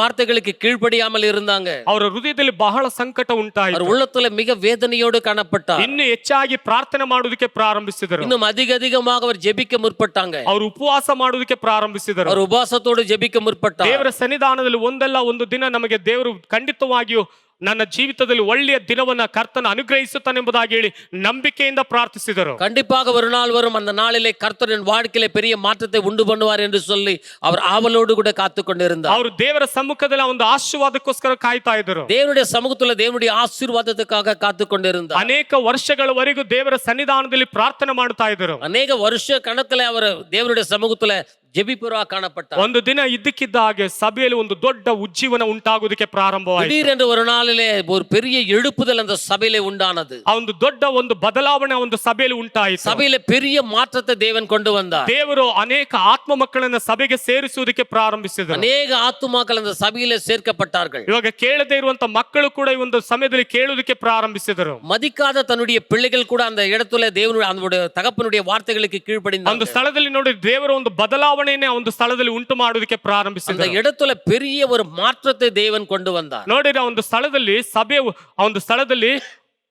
ಉಜ್ಜೀವನ ಉಂಟಾದ ಮೇಲೆ ಯಾರ್ಯಾರು ಸಭೆಯನ್ನು ಬಿಟ್ಟು ಹೋಗಿದ್ದರೋ ಅವರೆಲ್ಲರೂ ಮತ್ತೆ ಸಭೆಗೆ ಸೇರುವುದಕ್ಕೆ ಪ್ರಾರಂಭಿಸಿದರು. தேவன் சபையிலே ஒரு எழுப்புதலை கொண்டு வந்த பிறகு யாரெல்லாம் இவரை தூஷித்து வெளியே போனாங்களோ அவர்கள் எல்லாரும் குடும்பமாய் மறுபடியும் சபையிலே வந்து சேர்ந்தார்கள். ಅವರೆಲ್ಲರೂ ಬಂದು ಆ ಒಂದು ಸೇವಕರ ಬಳಿಯಲ್ಲಿ ಹೋಗಿ ಕ್ಷಮಾಪಣೆಯನ್ನ ಕೇಳಿದರು. எல்லாரும் அந்த ஊழியக்கார இடத்துல போய் தம்முடைய மன்னிப்பை வெளிப்படுத்தினாங்க. ಅವರು ತಮ್ಮ ತುಂಬಾ ಹೃದಯದಿಂದ ಕಣ್ಣೀರಿನಿಂದ ದೇವರ ಸೇವಕರನ್ನ ಘನಪಡಿಸುವುದಕ್ಕೆ ಪ್ರಾರಂಭಿಸಿದರು. உள்ளத்தின் ஆழத்தோடு கண்ணீரோடு கூட அந்த ஊழியக்காரரை அவர்கள் கனப்படுத்தினார். ನೋಡಿರಿ, ಕೆಟ್ಟ ದಿನಗಳನ್ನ ದೇವರು ಒಳ್ಳೆಯ ದಿನವಾಗಿ ಮಾರ್ಪಡಿಸಲು ಶಕ್ತನಾಗಿದ್ದಾನೆ. பாருங்க, கெட்ட நாட்களை தேவன் நல்ல நாட்களை ஆசீர்வாதத்தின் நாட்களாக மாற்றுகிறார். ಹಲ್ಲೆಲೂಯಾ. ஹல்லேலூயா. ನಿಮ್ಮ ಜೀವಿತವು ಕೆಟ್ಟ ದಿನಗಳಿಗೆ ಬಂದಿರಬಹುದು. உன் வாழ்க்கையில கெட்ட நாட்கள் ஆரம்பித்திருக்க ಆ கூடும். ಕೆಟ್ಟ ದಿನಗಳು ಬಂದಿರುವಾಗ ನಿನಗೆ ತಾಳ್ಮೆ ಬಹಳ ಅವಶ್ಯಕತೆ. கெட்ட நாட்களிலே மத்தியிலே உனக்கு தாழ்மை மிக அவசியம். ದೇವರ ಸನ್ನಿಧಾನದಲ್ಲಿ ಕಾದಿರುವುದು ಬಹಳ ಅವಶ್ಯಕತೆ. தேவனுடைய சமூகத்திலே காத்திருப்பது மிகவும் அவசியம். ದೇವರ ಸನ್ನಿಧಾನದಲ್ಲಿ ಪ್ರಾರ್ಥನೆ ಮಾಡುವುದು ಬಹಳ ಅವಶ್ಯಕತೆ. தேவனுடைய சமூகத்திலே ஜெபிக்கிறது மிக மிக அவசியம். ಈ ಒಂದು ಸೇವಕರು ಸುಮ್ಮನೆ ಇರಲಿಲ್ಲ, ಅವರು ದೇವರ ಸನ್ನಿಧಾನದಲ್ಲಿ ಪ್ರಾರ್ಥನೆ ಮಾಡಿಕೊಂಡೇ ಇದ್ದರು. இந்த ஊழியக்காரர் சும்மா இருக்கவில்லை, அவர் தேவனுடைய சமூகத்திலே ஜெபிக்கிறவராக ಅದು ಒಂದು காணப்பட்டார். ದಿನವಲ್ಲ, ಎರಡು ದಿನವಲ್ಲ, ஒரு நாள் அல்ல, இரண்டு நாள் அல்ல, ಒಂದು ತಿಂಗಳಲ್ಲ, ಒಂದು ವೇಳೆ 10 ತಿಂಗಳಲ್ಲ, ஒரு மாதம் அல்ல, 10 நாட்கள் அல்ல, 10 மாதங்கள் அல்ல, ಅನೇಕ ವರ್ಷಗಳವರೆಗೂ ದೇವರ ಸನ್ನಿಧಾನದಲ್ಲಿ ಕಾದಿದ್ದರು. அநேக வருடங்களாக அவர் தேவனுடைய சமூகத்திலே காத்துக் கொண்டிருந்தார். ಇವತ್ತು ನಾವು ದೇವರ ಸನ್ನಿಧಾನದಲ್ಲಿ ಕಾದಿರುವಾಗ ನಮ್ಮ ಜೀವಿತದಲ್ಲೂ ಕೂಡ ಆ ಒಂದು ತಾಳ್ಮೆಯಿಂದ ಇರುವಂತ ಸಮಯದಲ್ಲಿ ಕೆಟ್ಟ ದಿನಗಳನ್ನ ಒಳ್ಳೆಯ ದಿನವಾಗಿ ದೇವರು ಮಾರ್ಪಡಿಸಲು ಶಕ್ತನಾಗಿದ್ದಾನೆ. நாம கூட தேவனுடைய சமூகத்தில் அநேக வருடங்களாக அநேக நாட்களாக காத்திருக்கும் போது கெட்ட நாட்களை தேவன் நல்ல நாட்களாய் மாற்ற வல்லவர். ಹಲ್ಲೆಲೂಯಾ. ஹல்லேலூயா. ಇವತ್ತು ನಮ್ಮ ಜೀವಿತವನ್ನು ಆ ರೀತಿಯಾಗಿ ಮಾರ್ಪಡಿಸಬೇಕಾದ್ರೆ ನಮ್ಮಲ್ಲಿ ಬಹಳ ತಾಳ್ಮೆ ಅವಶ್ಯಕತೆ ಆಗಿದೆ. அந்த கெட்ட நாட்களை தேவன் நல்ல நாட்களை நம்முடைய வாழ்க்கையிலே மாற்ற வேண்டுமானால் நமக்கு பொறுமை அவசியம். ಮೊದಲನೇದಾಗಿ ನಾವು ಗಮನಿಸುತ್ತೇವೆ, முதலாவது ஒரு பார்ப்போம். ಎಲ್ಲರಿಗೂ ತಿಳಿದಿರುವಂತ ಒಂದು ಒಬ್ಬ ವ್ಯಕ್ತಿಯ ಜೀವನದಲ್ಲಿ ನಡೆದಂತ ಘಟನೆಗಳೇ, எல்லாரும் அறிந்ததான ஒரு மனுஷனுடைய வாழ்க்கையில் நடந்த ஒரு கெட்ட காரியங்கள். ಅದು ಯೋಸೇಫನ ಜೀವಿತದಲ್ಲಿ. அது யோசேப்பினுடைய வாழ்க்கையை குறித்து. ಯೋಸೇಫನ ಜೀವಿತದಲ್ಲಿ ಕೆಟ್ಟ ದಿನಗಳನ್ನ ಒಳ್ಳೆಯ ದಿನವಾಗಿ ದೇವರು ಮಾರ್ಪಡಿಸಿದನು. யோசேப்பினுடைய வாழ்க்கையின் கெட்ட நாட்களை தேவன் நல்ல நாட்களாய் மாற்றினார். ಹಾಗಾದ್ರೆ ಯೋಸೇಫನ ಜೀವನದಲ್ಲಿ ಕೆಟ್ಟ ದಿನಗಳನ್ನ ನಾವು ಗಮನಿಸಿ ನೋಡೋಣ. அப்படியானால் யோசேப்பினுடைய வாழ்க்கையில் நடந்த கெட்ட நாட்களை குறித்து விவரமாய் பார்ப்போம். ಅವನ ಜೀವಿತದಲ್ಲಿ ಹೇಗೆ ಕೆಟ್ಟದು ಅವನಿಗೆ ಸಂಭವಿಸುತ್ತೆ ಎಂಬುದಾಗಿ ಗಮನಿಸಿ ನೋಡೋಣ. அவருடைய வாழ்க்கையில கெட்ட நாட்கள் எப்படி அவனுக்கு சம்பவித்ததை குறித்து நாம் பார்ப்போம். ಈ ಒಂದು ಸಮಯದಲ್ಲಿ ಸತ್ಯವೇದದಲ್ಲಿ ನಾವು ಗಮನಿಸುತ್ತೇವೆ. ಆದಿಕಾಂಡ 37 4ನೇ ವಾಕ್ಯದಲ್ಲಿ ಓದುತ್ತೇವೆ. ஆதியாகமம் 37ஆம் அதிகாரம் 4வது வசனத்தில் நாம் பார்ப்போம். ಅವನ ಅಣ್ಣ ತಮ್ಮಂದಿರು, ನಮ್ಮ ತಂದೆ ತನ್ನ ಎಲ್ಲಾ ಮಕ್ಕಳಿಗಿಂತ ಇವನನ್ನೇ ಹೆಚ್ಚಾಗಿ ಪ್ರೀತಿಸುತ್ತಾನೆ ಎಂದು ನೋಡಿ ಯೋಸೇಫನನ್ನು ಹಗೆ ಮಾಡಿ ಅವನೊಡನೆ ಸ್ನೇಹ ಭಾವದಿಂದ ಮಾತನಾಡದೆ ಹೋದರು. அவனுடைய சகோதரர் எல்லாரிலும் அவனை தங்கள் தகப்பன் அதிகமாய் நேசிக்கிறதை அவன் சகோதரர்கள் கண்டபோது ಅವನೋಡೆ ಪಕ್ಷಮಾಯ್ ಪೇಸಾಮಲ್ ಅವனை ಪகைத்தார்கள். ಹಲ್ಲೆಲೂಯಾ. ಹಲ್ಲೆಲೂಯಾ.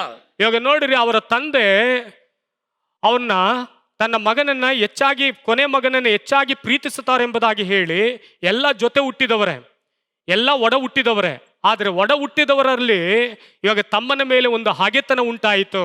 பாடுங்க, கடைசி பிள்ளையா இருக்கிற யோசேப்பை தகப்பன் அதிகமாக நேசிக்கிறபடினால உடன் பிறந்த சகோதரர்கள் எல்லாம் யோசேப்பை பகைத்தார்கள். ಅವನು ಕನಸು ಕಂಡಾಗ ಆ ಕನಸಿನ ಅಲ್ಲಿ ಅವನು ಬಂದು ಹೇಳುವಂತ ಸಮಯದಲ್ಲಿ ನಾನೆಲ್ಲ ನಿಮಗೆ ಅಡ್ಡ ಬೀಳ್ತೀವ ಎಂಬುದಾಗಿ ಹೇಳಿ ಅವನ ಮೇಲೆ ಇನ್ನೂ ಕೋಪ ಹೆಚ್ಚಾಯಿತು.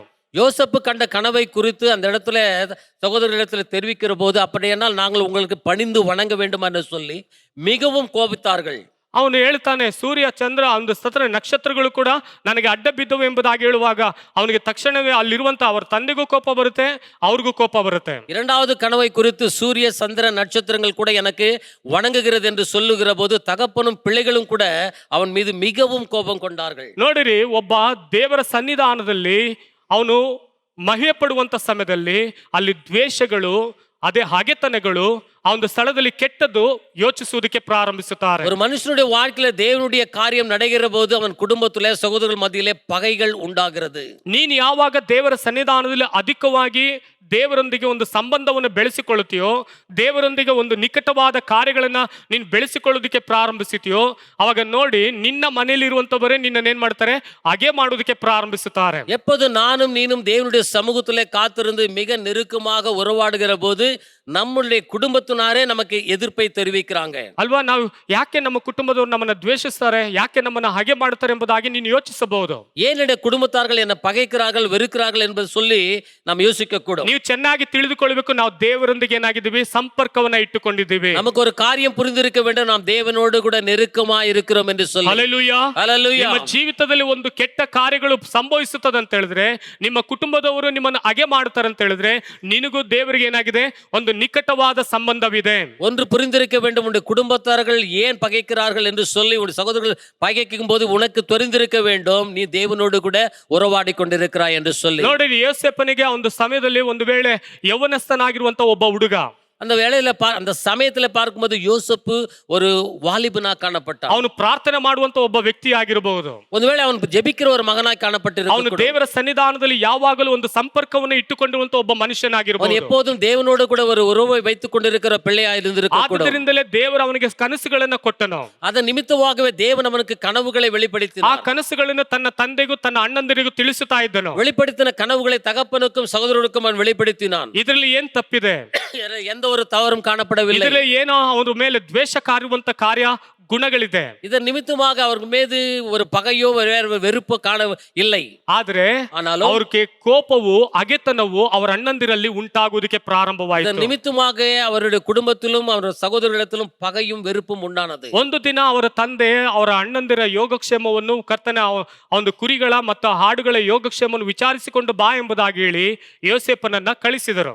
ஒரு நாள் அவர் தகப்பன் தன்னுடைய சகோதரர்களையும் தன்னுடைய மந்தையும் விசாரிக்கும்படிக்காக ஒரு நாள் அனுப்பினார். ಅವನು ಕಳಿಸುವಂತ ಸಮಯದಲ್ಲಿ அப்படியாக அனுப்பினதான வேளையில ಯೋಚನೆ ಮಾಡಿ ನೋಡಿ, ಅವನು ಹುಡ್ಕೊಂಡು ಹೋಗ್ತಾ ಇದ್ದಾನೆ. அந்த நேரத்தில் அவன் தேடிக்கொண்டு போகிறான். ಹುಡುಕಿಕೊಂಡು ಹೋಗುತ್ತಿರುವಂತ ಸಮಯದಲ್ಲಿ அப்படியான ஒரு சமயத்துல ಅವರು ಸಿಕ್ಕೋದೇ ಇಲ್ಲ. அவர்கள் அவனுக்கு தென்படவில்லை. ಒಬ್ಬ ಮನುಷ್ಯನ ಕಾಣಿಸಿಕೊಳ್ಳುತ್ತಾನೆ. அந்த இடத்துல ஒரு மனுஷனை பார்க்கிறான். ನಮ್ಮ ಅಣ್ಣಂದಿರು ಇಲ್ಲೆಲ್ಲಾದ್ರೂ ಆ ಕುರಿಗಳನ್ನು ಮೇಯಿಸುವುದನ್ನು ಕಂಡಿರಿ ಎಂಬುದಾಗಿ ಕೇಳ್ತಾನೆ. என்னுடைய சகோதரர்களையும் அந்த மந்தைகளையும் நீ பார்த்தாயே என்று சொல்லி விசாரிக்கிறான். ಅವರು ನೀನು ಅಣ್ಣಂದಿರು ಆ ಒಂದು ಸ್ಥಳದಲ್ಲಿ ದೂತಾನಿಗೆ ಹೋಗುತ್ತೇವೆ ಎಂಬಂತ ಶಬ್ದವನ್ನ ನಾನು ಕೇಳಿಸಿಕೊಂಡು ಒಂದು ವೇಳೆ ಅಲ್ಲಿಗೆ ಹೋಗಿರಬಹುದು ಎಂಬುದಾಗಿ ಹೇಳ್ತಾರೆ. உன்னுடைய சகோதரர்கள் தோத்தான் என்றதான ஒரு இடத்திற்கு போக வேண்டும் என்று சொல்லி பேசிக் கொண்டிருந்தாங்க. ஒருவேளை அங்கு போயிருக்க கூடும் என்று சொன்னான். ನೋಡಿರಿ, ಅಣ್ಣಂದಿರನ್ನ ಯೋಗಕ್ಷೇಮನ ವಿಚಾರಿಸಿಕೊಂಡು ಬರುವುದಕ್ಕೆ ಅನೇಕ ಮೈಲುಗಟ್ಟಲೆ ಹೋದ. ಆದ್ರೆ ಅವ್ರು ಸಿಕ್ಕಿಲ್ಲ ಎಂಬುದಾಗಿ ಅವನು ತಿರುಗಿ ವಾಪಸ್ ಬರ್ಬೋದಾಯ್ತು. ಆದ್ರೆ ಅವನು ಬಿಡ್ಲಿಲ್ಲ, ಹುಡುಕಿಕೊಂಡು ಹೋದನು. சகோதரர்களை பார்க்கும்படியாக மந்தை விசாரிக்கும்படியாக அநேக மைல் கணக்கில் அவன் போனான், காணவில்லை. ஒருவேளை அவன் முடிந்திருந்தால் திரும்பி வந்திருக்க கூடும். அப்படி செய்யாதபடி மறுபடியும் அவன் பின்தொடர்ந்து போனான். ನಿಮ್ಮ ಮನೆಯಲ್ಲಿರುವಂತವ್ರನ್ನೇ ಹೋಗಿ ಅಲ್ಲಿ ಮನೆ ಮೇಲೆ ಇದ್ದಾನ ನೋಡು, ಕೆಳಗಡೆ ಇದ್ದಾನ ನೋಡು ಅಂತ ಹೇಳಿದ್ರೆ ಹೋಗಿ ಹುಡುಕ್ಬಿಟ್ಟು ಬಂದು ಏನ್ ಹೇಳ್ತಾನೆ, ಅವ್ರು ಸಿಕ್ಕಿಲ್ಲ ಅಂತ ಹೇಳ್ತಾನೆ. ಮತ್ತೆ ಎಲ್ಲಾದ್ರೂ ಹುಡುಕ್ತಾರ? வீட்டில் இருக்கிற பிள்ளைகளுக்கு சொல்லும் போது போய் தேடி வா என்று சொன்னால் அவர்கள் தேடி வந்து வெறுமையா வந்து நிக்கிறாங்க. மறுபடியும் போவாங்களா? ಹೋಗೋದಿಲ್ಲ ಅವರು, மறுபடியும் போவதில்லை. ಆದ್ರೆ ಯೋಸೇಫನ್ನು ನೋಡಿರಿ, ತನ್ನ ಅಣ್ಣಂದಿರನ್ನ ಹುಡುಕಿಕೊಂಡು ಹೋದನು. ஆனால் யோசேப்பை பார்க்கும்போது திரும்பி வராதபடிக்கு மறுபடியும் பின்தொடர்ந்தான். ಸತ್ಯವೇದದಲ್ಲಿ ನಾವು ಗಮನಿಸುತ್ತೇವೆ. வேதத்தில் நாம் பார்க்கிறோம். ಆದಿಕಾಂಡ 37ನೇ ಅಧ್ಯಾಯ 23ರಿಂದ 27ನೇ ವಾಕ್ಯದಲ್ಲಿ ಓದುವಾಗ, ಯೋಸೇಫನು ಅವನ ಅಣ್ಣಂದಿರ ಹತ್ತಿರಕ್ಕೆ ಬಂದಾಗ ಅವರು ಅವನ ಮೇಲಿದ್ದ ನಿಲುವಂಗಿಯನ್ನು ತೆಗೆದು ಬಿಟ್ಟು ಅವನನ್ನು ಹಿಡಿದು ಆ ಗುಂಡಿಯೊಳಗೆ ಹಾಕಿದರು. ಆ ಗುಂಡಿ ನೀರಿಲ್ಲದೆ ಬರಿದಾಗಿಯೂ. ಆಮೇಲೆ ಅವರು ಊಟಕ್ಕೆ ಕೂತುಕೊಂಡರು.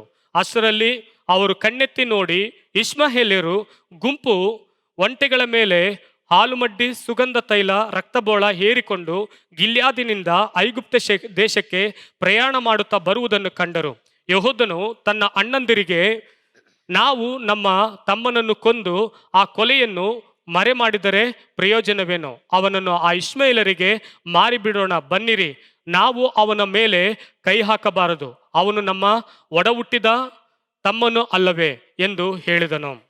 யோசேப்பு தன் சகோதரிடத்தில் சேர்ந்த போது யோசேப்பு உடுத்திக் கொண்டிருந்த பலவருண அங்கியை அவர்கள் கழற்றி அவனை எடுத்து அந்த குழியிலே போட்டார்கள். அது தண்ணீர் இல்லாத வெறும் குழியாயிருந்தது. பின்பு அவர்கள் போஜனம் செய்யும்படிக்கு உட்கார்ந்தார்கள். அவர்கள் தங்கள் கண்களை ஏறெடுக்கும் போது இதோ கிலியாத்தில் இருந்து வருகிற இஸ்மவேலுடைய கூட்டத்தை கண்டார்கள். அவர்கள் எகிப்திற்கு கொண்டு போகும்படிக்கு கந்தக வர்க்கத்தையும் பிசின் தைலத்தையும் வெள்ளை பூலத்தையும் ஒட்டகங்கள் மேல் ஏற்றிக்கொண்டு வந்தார்கள்.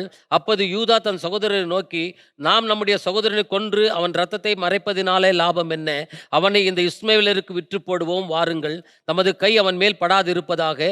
அவன் தம்முடைய சகோதரனும் நம்முடைய மாம்சமுமாய் இருக்கிறானே என்றான். அவன் சகோதரர்கள் அவன் சொல்லுக்கு இணங்கினார்கள். ಹಲ್ಲೆಲೂಯಾ, ஹல்லேலூயா. ಈ ಒಂದು ಸ್ಥಳದಲ್ಲಿ ನಾವು ಗಮನಿಸುತ್ತೇವೆ, இந்த இடத்துல நான் பார்க்கிறோம், ಯೋಸೇಫನನ್ನ ಮೊದಲನೇದಾಗಿ ಅವನ ಜೀವಿತದಲ್ಲಿ ಒಂದು ಕೆಟ್ಟ ಘಟನೆ, ಏನು ತಪ್ಪು ಮಾಡದಿರುವಂತ ಮನುಷ್ಯನನ್ನ, ಯಾವುದೇ ರೀತಿಯಾದ ಅಣ್ಣನಿಗೆ ದ್ರೋಹ ಮಾಡದಿರುವಂತ ಮನುಷ್ಯನನ್ನ, ಏನು ಅರಿಯದೇ ಇರುವಂತ ಒಬ್ಬ ಮನುಷ್ಯನಿಗೆ ಏನ್ ಮಾಡಿದ್ರು, ತೆಗೆದುಕೊಂಡು ಹೋಗಿ ಪಾಳು ಬಾವಿಯಲ್ಲಿ ಹಾಕಿದರು. யோசேப்பினுடைய வாழ்க்கையில போகும்போது சகோதரர்களுக்கு விரோதமாக எந்த ஒரு காரியத்தையும் செய்யாததான ஒரு மனுஷனாக இருக்கிற யோசேப்பை எடுத்துக்கொண்டு போய் குழியிலே போடுகிறாங்க. ನೋಡಿದ್ರೆ ಅಣ್ಣಂದಿರನ್ನ ಸಂಧಿಸೋದಕ್ಕೆ ಬರುವಾಗ ಅವನ ಮುಖದಲ್ಲಿ ಹೆಂಗಿರುತ್ತೆ, ನಗು ಇರುತ್ತೆ. பாருங்க, சகோதரர்களை சந்திக்கிற வேளையில வரும்போது அவர்கள் முகத்துல சிரிப்பு காண வேண்டும். ಅವ್ರ ಅಣ್ಣಂದಿರನ್ನ ಸಂಧಿಸುವಾಗ ಅಣ್ಣಂದಿರಿಗೆ ಹೆಂಗಿದೆ, ಕೋಪ ಉರಿತಾ ಇದೆ. பாருங்க, சகோதரர்கள் மத்தியிலே பார்க்கும் முகத்துல அவர்களுக்கு கோபம் உண்டாகிறது. ಯೋಸೇಫನಿಗೆ ಏನ್ ನಡೀತದೆ ಎಂಬುದಾಗಿ ಅವನಿಗೆ ಗೊತ್ತಿಲ್ಲ.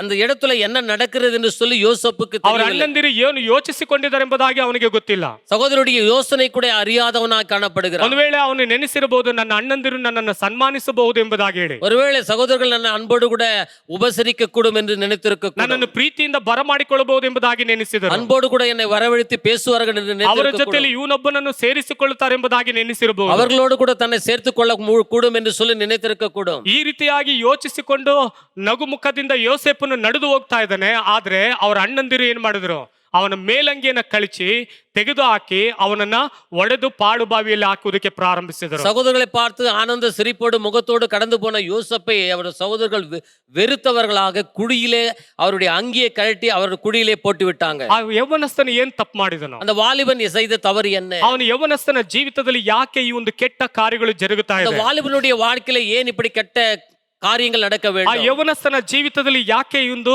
ಶೋಧನೆ ನಡೀತಾ ಇದೆ? ஏன் வாலிபனுடைய வாழ்க்கையில ஏன் இப்படிப்பட்ட சோதனை வர வேண்டும்? ಅವನು ಒಂದು ವೇಳೆ ಅವನು ಅರಚಿಕೊಂಡಿರ್ತಾನೆ, ನನ್ನ ಬಿಟ್ಟು ಬಿಡೋಣ ಎಂಬುದಾಗಿ ಕೂಗಿರ್ತಾನೆ. ஒருவேளை அவன் அலறி கதறி கூகி இருக்க கூப்பிட்டு இருக்க என்னை விட்டு விடுங்கள் என்று ನಮ್ಮನ್ನು சொல்லி, ಏನು ಮಾಡಬೇಡ ಎಂಬುದಾಗಿ ಕೇಳಿರ್ತಾನೆ. எனக்கு எந்த வேற காரியத்தையும் செய்யாதீர்கள் என்று சொல்லி கேட்டு இருக்க ನಾನು ನಿಮ್ಗೆ ಏನ್ ತಪ್ಪು ಮಾಡಿದೆ ಎಂಬುದಾಗಿ ಕೇಳಿರ್ತಾನೆ. நானுக்கு உமக்கு செய்த தவறு என்ன என்று சொல்லி வினாவி இருக்கக்கூடும். ಒಂದು ವೇಳೆ ಆ ರೀತಿಯಾಗೆಲ್ಲ ಅವನು ಕೂಗಿದರು ಕೇಳಿದ್ರು ಕೂಡ ಅವರ ಅಣ್ಣನ ಹೃದಯಗಳು ಕರಗಿ ಹೋಗಲಿಲ್ಲ. இப்படியாக அவர் கூப்பிட்ட பிறகும் கூட அவர் உறுதியங்கள் அந்த இடத்துல ஒரு கருணை காட்டவில்லை. ಅವರನ್ನ ತೆಗೆದು ಎಲ್ಲಿ ಮಾಡಿದರು? ಪಾಳುಬಾವಿಯಲ್ಲಿ ಹಾಕಿದರು. அவனை தூக்கி அந்த குழியிலே போட்டு விட்டாங்க. ಇವಾಗ ನೋಡಿರಿ, ಪಾಳುಬಾವಿಯಲ್ಲಿ ಹಾಕಿ ಅವರು ಕೊಲ್ಲಬೇಕೆಂಬುದಾಗಿ ಯೋಚಿಸಿಕೊಂಡಿರುವಂತ ಸಮಯದಲ್ಲಿ ಅಲ್ಲಿ ಯೂದನ್ ಎಂಬುದಾಗಿ ಹೇಳುವಂತ ಒಬ್ಬ ಮನುಷ್ಯನ ಬಂದು ಹೇಳ್ತಾನೆ, ಅವನನ್ನು ಕೊಲ್ಲೋದು ಬೇಡ, ಅಲ್ಲಿ ಇಸ್ಮಾಯೇಲರು ಬರ್ತಾ ಇದ್ದಾರೆ, ಅವರಿಗೆ ಮಾರಾಟ ಮಾಡಿಬಿಡೋಣ ಎಂಬುದಾಗಿ ಹೇಳ್ತಾನೆ. அவனை கொன்று போட வேண்டும் என்று சொல்லி நினைத்து கொண்டிருந்த வேளையில் சகோதரனாய் இருக்கிற யூதா சொல்லுகிறான், அந்த இடத்துல இஸ்மாயேலர் வருகிறாங்க, அவனுக்கு விற்று போட்டு விடலாம் என்று சொல்லி, ಅವ್ರನ್ನ ಮಾರಾಟ ಮಾಡಿಬಿಡೋಣ, அவர்களை விற்று போடலாம் என்று சொல்லி யோசிக்கிறாங்க. ಇದನ್ನು ಹೇಗೆ ಮರೆ ಮಾಡೋದಕ್ಕೆ ಸಾಧ್ಯ? இதை எப்படி மறைப்பதற்கு ஒரு ಸಾಧ್ಯ? ಅವನು ಇಸ್ಮಾಯೇಲರಿಗಾರಿ ಮಾತ್ರ ಅವನು ಅಲ್ಲಾದ್ರೂ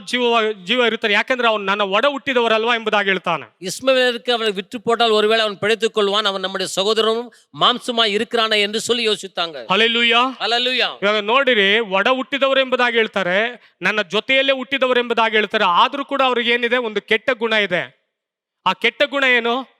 ತನ್ನ ಜೊತೆಯಲ್ಲಿ ಕರ್ಕೊಂಡು ಹೋಗ್ಬಿಡೋಣ, ಅವನಿಗೆ ಏನು ಮಾಡೋದು ಬೇಡ ಎಂಬುದಾಗಿ ಇಲ್ಲದೆ ಅವನೇನ್ ಮಾಡ್ತಾರೆ? ಮಾರಾಟ ಮಾಡ್ತಾರೆ. பாருங்க, தன்னோடு கூட பிறந்த சகோதரனா இருந்தாலும் கூட அவனை கொன்று பாடாதபடிக்கு அவர் ஏன் விட்டு விடலாம் என்று சொல்லி யோசிக்கிறாங்க. ಹಲ್ಲೆಲೂಯಾ. ஹல்லேலூயா. ಇವತ್ತಿನ ದಿನದಲ್ಲಿ ಅನೇಕ ಸಹೋದರರು ನಿಮಗಾಗಿ ಅನೇಕ ಕಾರ್ಯಗಳನ್ನು ಮಾಡಿರಬಹುದು. நம்முடைய சகோதரர் கூட நமக்கு விரோதமாக அநேக காரியங்களை செய்திருக்க கூடும். ನಿಮಗೆ ವಿರುದ್ಧವಾದ ಮಂತ್ರಗಳನ್ನು ಮಾಡಿರಬಹುದು. நமக்கு விரோதமான மந்திரங்களை கூட செய்திருக்க கூடும். ಆಸ್ತಿಯ ವಿಷಯಕ್ಕೋಸ್ಕರ ಇವತ್ತಿಗೂ ನಿಮ್ಮ ಹತ್ರ ಮಾತನಾಡದೆ ಅವರು ಇದ್ದಾರೆ. ஆஸ்தி விஷயத்துல இதுவரையில கூட பேசாதபடிக்கு இருக்க கூடும். ಹಣದ ವಿಷಯದಲ್ಲಿ ನಿಮ್ಮ ಹತ್ರ ಜಗಳ ಮಾಡಿಕೊಂಡು ಹೋಗಿರುತ್ತಾರೆ. பண விஷயத்துல நம்மோடு கூட சண்டை போட்டு இருக்க கூடும். ಅಲ್ವಾ? ಪ್ರತಿಯೊಬ್ಬರ ಮನುಷ್ಯನ ಜೀವಿತದಲ್ಲೂ ಕೂಡ ಇಂಥ ಕಹಿಯಾದ ಘಟನೆಗಳು ಬರುತ್ತದೆ. ஒவ்வொரு மனுஷனுடைய வாழ்க்கையில இப்படிப்பட்ட கெட்ட காரியங்கள் நடந்திருக்கிறது. ಆದ್ರೆ ಪ್ರತಿಯೊಬ್ಬ ಮನುಷ್ಯನ ಜೀವಿತದಲ್ಲಿ ನೋಡಿರಿ, ಅವನಿಗೆ ಚಿಕ್ಕವರಾಗಿರುವಾಗ, ಅವರು ಮಕ್ಕಳಾಗಿರುವಂತ ಸಮಯದಲ್ಲಿ, ಅವರು ಬೆಳೆದು ಬರುತ್ತಿರುವಂತ ಸಮಯದಲ್ಲಿ ಅವ್ರಿಗಿರುವಂತ ಪ್ರೀತಿ, ಅವ್ರಿಗಿರುವಂತ ಅನ್ಯೂನ್ಯತೆ, ಅವ್ರಿಗಿರುವಂತ ಐಕ್ಯತೆ, ಅವ್ರಿಗಿರುವಂತ ಬಾಂಧವ್ಯ, ಎಲ್ಲ ಒಡನಾಟಗಳು ಹೆಂಗಿರುತ್ತದೆ ಅಂತ ಹೇಳಿದ್ರೆ ಅವ್ರ ತಂದೆ ತಾಯಿಗಳ ಕಣ್ಣುಗಳಿಗೆ ಬಹಳ ಸಂತೋಷವನ್ನು ಉಂಟು ಮಾಡುವ ರೀತಿಯಲ್ಲಿ ಕಾಣಿಸುತ್ತದೆ. பாருங்க, சிறு வயதாக இருக்கும்போது அவன் செய்கிற எல்லா ஒவ்வொரு காரியங்களும் தன்னுடைய பெற்றோர்களுக்கு அது இன்பத்தை கொடுக்கிறதாகவே காணப்படுகிறது. ಅಲ್ವಾ? ಇವತ್ತಿನ ದಿನದಲ್ಲಿ ಸಣ್ಣವರಾಗಿರುವಾಗ ನಿಮ್ಮನ್ನ ಬಿಟ್ಟು ಇರ್ತಾ ಇರ್ಲಿಲ್ಲ, ನಿಮ್ಮನ್ನ ನೋಡದೇ ಇರ್ತಾ ಇರ್ಲಿಲ್ಲ, ನಿಮ್ಮನ್ನ ಮಾತನಾಡಿಸದೇ ಇರ್ತಾ ಇರ್ಲಿಲ್ಲ. ಆಗಿದ್ದಂಥವರು ಇವಾಗ ವಿರುದ್ಧವಾಗಿ ಎದ್ದಿರ್ತಾರೆ. சிறு வயதிலே நம்மை விடாதபடிக்கு நம்மை சேர்த்துக்கொண்டு நம்மோடு கூட அன்பாக பழகினர் கூட இந்த நாளில் விட்டு விடுகிறாங்க. ಆ ರೀತಿಯಾಗಿನೇ ನಮ್ಮ ಅಣ್ಣಂದಿರು ಎಂಬುದಾಗಿ ತಿಳಿದುಕೊಂಡಿದ್ದ. அப்படிப்பட்ட குணமுடையவர்களே நம்ம சகோதரர்கள் என்று சொல்லி நினைத்தான். ಆದ್ರೆ ಇಂಥ ಕಹಿಯಾದ ಘಟನೆ ಅವನ ಜೀವಿತದಲ್ಲಿ ನಡೀತದೆ ಎಂಬುದಾಗಿ ಗೊತ್ತಿರಲಿಲ್ಲ. இப்படிப்பட்டதான ஒரு கசப்பான ஒரு காரியம் அவன் வாழ்க்கையில் நடக்கும் என்று சொல்லி நினைக்கவில்லை. ಈಗ ನೋಡಿ, ಅವನನ್ನ ಇಸ್ಮಾಯೇಲರಿಗೆ ಮಾರಾಟ ಮಾಡಾಯ್ತು. அங்க வந்ததான இஸ்மாயேலருக்கு அவனை விற்று போடுகிறாங்க. ಇಸ್ಮಾಯೇಲರು ಐಗುಪ್ತ ದೇಶದಲ್ಲಿ ಮಾರಿದರು. இஸ்மாயேல ஜனங்கள் எடுத்துக்கொண்டு போய் அவர் எகிப்து தேசத்திலே விட்டு விட்டாங்க. ಯೋಸೇಫನನ್ನ ಮಾರಿದರು. அது யோசேப்பை விட்டு போட்டாங்க. ಇವಾಗ ಪೋಟಿಫರನ ಮನೆಯಲ್ಲಿ ಅವನು ಕೆಲಸ ಮಾಡ್ತಾ ಇದ್ದಾನೆ. போத்திபார் என்றதான ஒரு தலைவனுடைய வீட்டிலே அவன் வேலைக்காரனாக. ಎರಡನೇದು ಆತನ ಜೀವಿತದಲ್ಲಿ ನಡೆದಂತ ಕೆಟ್ಟ ಘಟನೆ. இரண்டாவது அவன் வாழ்க்கையிலே நடந்ததான ஒரு கெட்ட காரியம். ಹಲ್ಲೆಲೂಯಾ. ஹல்லேலூயா. ಕೆಟ್ಟದು ಅವನ ಜೀವಿತದಲ್ಲಿ, ಕೆಟ್ಟ ದಿನಗಳು ಅವನ ಜೀವಿತದಲ್ಲಿ ಬರುತ್ತಲೇ ಇದೆ. கெட்ட நாட்கள் அவனுடைய வாழ்க்கையிலே வந்து கொண்டே இருக்கிறது. ಇವಾಗ ಬಿಡಿ, ನಾನು ತಪ್ಪಿಸಿಕೊಂಡು ನಮ್ಮ ಅಣ್ಣರಿಂದ ನಮ್ಮ ಪ್ರಾಣ ತಪ್ಪಿಸಿಕೊಂಡು ಇಲ್ಲಾದ್ರೂ ಬಂದು ಸುಖವಾಗಿ ದಿನಲ್ಲ ಎಂಬುದಾಗಿ ಅವನು ನೆನೆಸಿಕೊಂಡಿರಬಹುದು. ஒருவேளை என் சகோதரர்கள் இடத்துல தப்பித்து கொண்டு வந்து இங்காவது நான் இந்த இடத்திலாவது நான் சுகமாய் இருக்கிறேன் என்று சொல்லி நினைத்திருக்க கூடும். ನೋಡಿದ್ರೆ ಅವನು ಮಾಡಿದಂತ ಎಲ್ಲಾ ಕೆಲಸಗಳು ಪೋಟಿಫರನ ಮನೆಯಲ್ಲಿ ಸಫಲಪಡಿಸಿದರು. அவனுடைய வாழ்க்கையில போத்திபாருடைய வீட்டில செய்த எல்லா காரியங்களை தேவன் ಆಶೀರ್ವದಿத்தார். ಅವನು ಪೋಟಿಫರನ ಯಜಮಾನನು ತನ್ನ ಮನೆಯನ್ನು ಕುರಿತಾಗಿ ಯಾವುದರ ಬಗ್ಗೆ ಅವನು ಚಿಂತಿಸಲಿಲ್ಲ. அவனுடைய வீட்டை குறித்து அவனுடைய தலைவன் எந்த ஒரு யோசிக்காதபடி காணப்பட்டான். ಆದ್ರೆ ಯೋಸೇಫನು ಮಾಡಿದಂತ ಎಲ್ಲಾ ಮನೆಯಲ್ಲಿ ಮಾಡುತ್ತಿದ್ದಂತ ಎಲ್ಲಾ ಕೆಲಸಗಳು ಅದು ಸಫಲವಾಗಿಯೇ ಕಾಣಲ್ಪಡ್ತಾ ಇತ್ತು. அவனுடைய வீட்டிலே யோசேப் செய்த காரியங்கள் எல்லாம் அது காரியம் சித்தமாய் இருந்தது. ದೇವರು ಯೋಸೇಫನ ಸಂಗಡ ಇದ್ದಿದ್ದರಿಂದ ಅವನು ಮಾಡುತ್ತಿದ್ದಂತ ಎಲ್ಲಾ ಕೆಲಸ ಕಾರ್ಯಗಳು ಸಫಲವಾಯಿತು. யோசேப்போடு கூட தேவன் இருந்தபடி அவன் செய்த காரியங்கள் எல்லாம் வாய்க்கப்பட்டது. ನೋಡಿರಿ, ಈ ರೀತಿಯಾಗಿ ಕೆಲಸ ಮಾಡಿಕೊಂಡಿರುವಂತ ಸಮಯದಲ್ಲಿ இப்படியாக வேலைகளை செய்து கொண்டிருக்கிற நாட்களில ಪೋಟಿಫರನ ಹೆಂಡತಿಯು ಬಂದು ಆತನನ್ನ ಬಲಾತ್ಕಾರ ಮಾಡೋದಕ್ಕೆ ಪ್ರಾರಂಭಿಸುತ್ತಾಳೆ. போத்திபாருடைய மனைவி வந்து அவனை வற்புறுத்துகிறாள். ನೋಡಿ, ಪ್ರತಿದಿನವೂ ಬಂದು ಬಲಾತ್ಕರಿಸುತ್ತಾಳೆ. அனுதினமும் வந்து அவரை வற்புறுத்துகிறாளா ಒಂದು காணப்படுகிறாள். ದಿನ ಅವನು ತನ್ನ ಮೇಲಂಗಿಯನ್ನು ಬಿಟ್ಟು ಓಡಿ ಹೋಗುತ್ತಾನೆ. ஒரு நாள் அவனுடைய மேல் அங்க சட்டையை கழட்டி விட்டு ஓடி விடுகிறான். ನಾನು ದೇವರಿಗೆ ವಿರುದ್ಧವಾಗಿ ಹೇಗೆ ನಾನು ಪಾಪ ಮಾಡಲಿ ಎಂಬುದಾಗಿ ಹೇಳ್ತಾನೆ. தேவனுக்கு விரோதமாக நான் எப்படி பாவம் செய்வது என்று சொல்லி ஓடுகிறான். ದೇವರು ನಿಮ್ಮ ಯಜಮಾನನು ಈ ಒಂದು ಸ್ಥಳದವಂತೆ ಎಲ್ಲದರ ಮೇಲೆ ನನಗೆ ಅಧಿಕಾರ ಕೊಟ್ಟಿದ್ದಾನೆ, ಆದ್ರೆ ನಿನ್ನ ಮೇಲೆ ನನಗೆ ಅಧಿಕಾರ ಕೊಡಲಿಲ್ಲ ಎಂಬುದಾಗಿ ಹೇಳ್ತಾನೆ. உன்னுடைய கணவர் எனக்கு இந்த வீட்டில எல்லா அதிகாரத்தையும் கொடுத்திருக்கிறார் உன்னை தவிர என்று சொல்லி சொல்லுகிறான். ಆತರ ಹೇಳಿದ್ರು ಕೂಡ ಆಕೆ ಬಿಡಲಿಲ್ಲ. அப்படி சொன்ன பிறகும் கூட அந்த சகோதரி அவளை வற்புறுத்தி கொண்டே இருந்தாள். ಅನುದಿನವೂ ಆತನು ಹೋಗಿ ಬಲಂತ ಮಾಡಿರಬಹುದು. ಅನುದಿನமும் ಕೂಡ ನಾಲ್ಕು ನಾள் ಅವಳು போய் வற்புறுத்தி கொண்டிருந்தாள். ಆ ಒಂದು ಸ್ಥಳದಲ್ಲಿ ನೋಡಿ, ಆತನು ಅಂಗಿಯನ್ನು ಬಿಟ್ಟು ಹೋದ ಮೇಲೆ அவருடைய சட்டையை விட்டு ஓடின போது ಅವನನ್ನೇನು ಮಾಡಿದ್ರು, ಆಕೆ ಹೇಳ್ತಾಳೆ, ನನ್ನನ್ನು ಬಲಾತ್ಕಾರ ಮಾಡಿದ, ನನ್ನನ್ನು ಮಾನಭಂಗ ಪಡಿಸುವುದಕ್ಕೆ ಬಂದನು, ಅದಕ್ಕೆ ಈ ಒಂದು ಬಟ್ಟೆ ನನ್ನ ಕೈನಲ್ಲಿದೆ ಎಂಬುದಾಗಿ ಹೇಳಿ ಆರೋಪಿಸುವುದಕ್ಕೆ ಪ್ರಾರಂಭಿಸಿದಳು. பாருங்க, என்னை மானபங்கம் செய்ய வந்தான் என்று சொல்லி அதன் நிமித்தமாக அவனுடைய அங்கி என் கையில இருக்குது என்று சொல்லி அவர் குற்றம் சாட்டினார். ಏನು ತಪ್ಪು ಮಾಡದಿರುವಂತ ಮನುಷ್ಯನ ಜೀವಿತದಲ್ಲಿ ಕೆಟ್ಟ ದಿನಗಳು ಬರುವುದಕ್ಕೆ ಪ್ರಾರಂಭಿಸಿದೆ. அவரே செய்யாததான ஒரு மனுஷனுடைய வாழ்க்கையில ಕೆಟ್ಟ நாட்கள் ಆರಂಭಿக்கிறது. ಇವತ್ತು ನಮ್ಮ ಜೀವಿತದಲ್ಲಿ ಏನು ತಪ್ಪು ಮಾಡದಿರುವಂತ ಸಮಯದಲ್ಲಿ ನಮ್ಮ ಜೀವಿತದಲ್ಲಿ ಕೆಟ್ಟ ದಿನಗಳು ಪ್ರವೇಶಿಸುವುದಕ್ಕೆ ಪ್ರಾರಂಭಿಸುತ್ತದೆ. அவரே செய்யாத நம்முடைய வாழ்க்கையில கூட ಕೆಟ್ಟ நாட்கள் ஆரம்பிக்கிறது. ಆ ಒಂದು ಸಮಯದಲ್ಲಿ ಕೆಟ್ಟ ಆರೋಪ ಮಾಡುವಾಗ ನೀವು ಸಂತೋಷವಾಗಿದ್ದೀರಾ?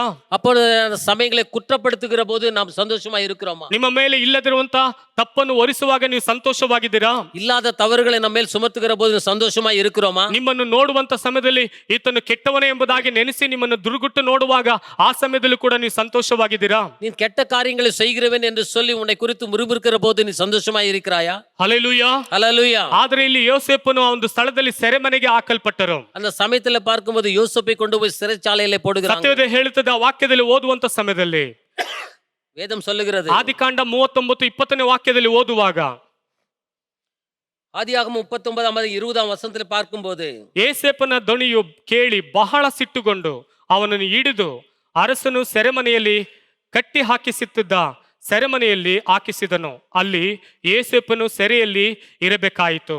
யோசேப்பின் எஜமான் அவனை பிடித்து ராஜாவின் கட்டளையால் காவலிலே வைக்கப்பட்டவர்கள் இருக்கும் சிறைச்சாலையிலே அவனை ஒப்புவித்தான். அந்த சிறைச்சாலையில் அவன் இருந்தான். ಹಲ್ಲೆಲೂಯಾ, ஹல்லேலூயா. ಆತನು ಸೆರೆಮನೆಯಲ್ಲಿ ಇದ್ದನು.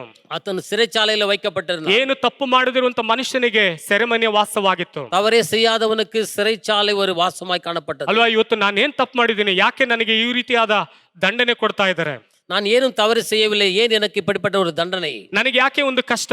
இப்படியாக எனக்கு இதுக்கு கஷ்டம். ನನ್ನ ಜೀವಿತದಲ್ಲಿ ಯಾಕೆ ಒಂದು ಹೋರಾಟ? என்னுடைய வாழ்க்கையில ஏன் இப்படிப்பட்ட ஒரு போராட்டம்? ಇವತ್ತು ನಮ್ಮ ಜೀವಿತದಲ್ಲಿ ಆ ರೀತಿಯಾದ ಹಂಬಲದಿಂದ ನೀವು ಪ್ರಶ್ನೆಗಳ ಮೇಲೆ ಪ್ರಶ್ನೆಗಳನ್ನ ನೀವು ಕೇಳ್ತಾ ಇರಬಹುದು. ஒருவேளை இப்படிப்பட்ட காரியங்களை குறித்து நம்முடைய அழுத்தத்தோடு கூட காணப்பட்டு கூடும். ಆದ್ರೆ ಯೋಸೇಫನು ತಾಳ್ಮೆ ಉಳ್ಳವನಾಗಿದ್ದನು. ஆனாலும் யோசேப் அந்த நாட்களில் கூட தாழ்மையோடு கூட ಅವನು காணப்பட்டான். ದೀರ್ಘ ಶಾಂತಿಯಿಂದ ಕಾದುಕೊಂಡಿದ್ದನು. அவன் மிகவும் தாழ்மையோடு கூட காணப்பட்டான். ಸತ್ಯವೇದ ಹೇಳುತ್ತದೆ, ಕರ್ತನ ತ್ರಾಣ ಉಳ್ಳಸ್ತದ ಕೆಳಗೆ ನಿನ್ನನ್ನು ತಗ್ಗಿಸಿ ಕರ್ತನ ತಕ್ಕ ಕಾಲದಲ್ಲಿ ಆತನು ನಿಮ್ಮನ್ನು ಮೇಲಕ್ಕೆ ತರುವವನಾಗಿದ್ದಾನೆ.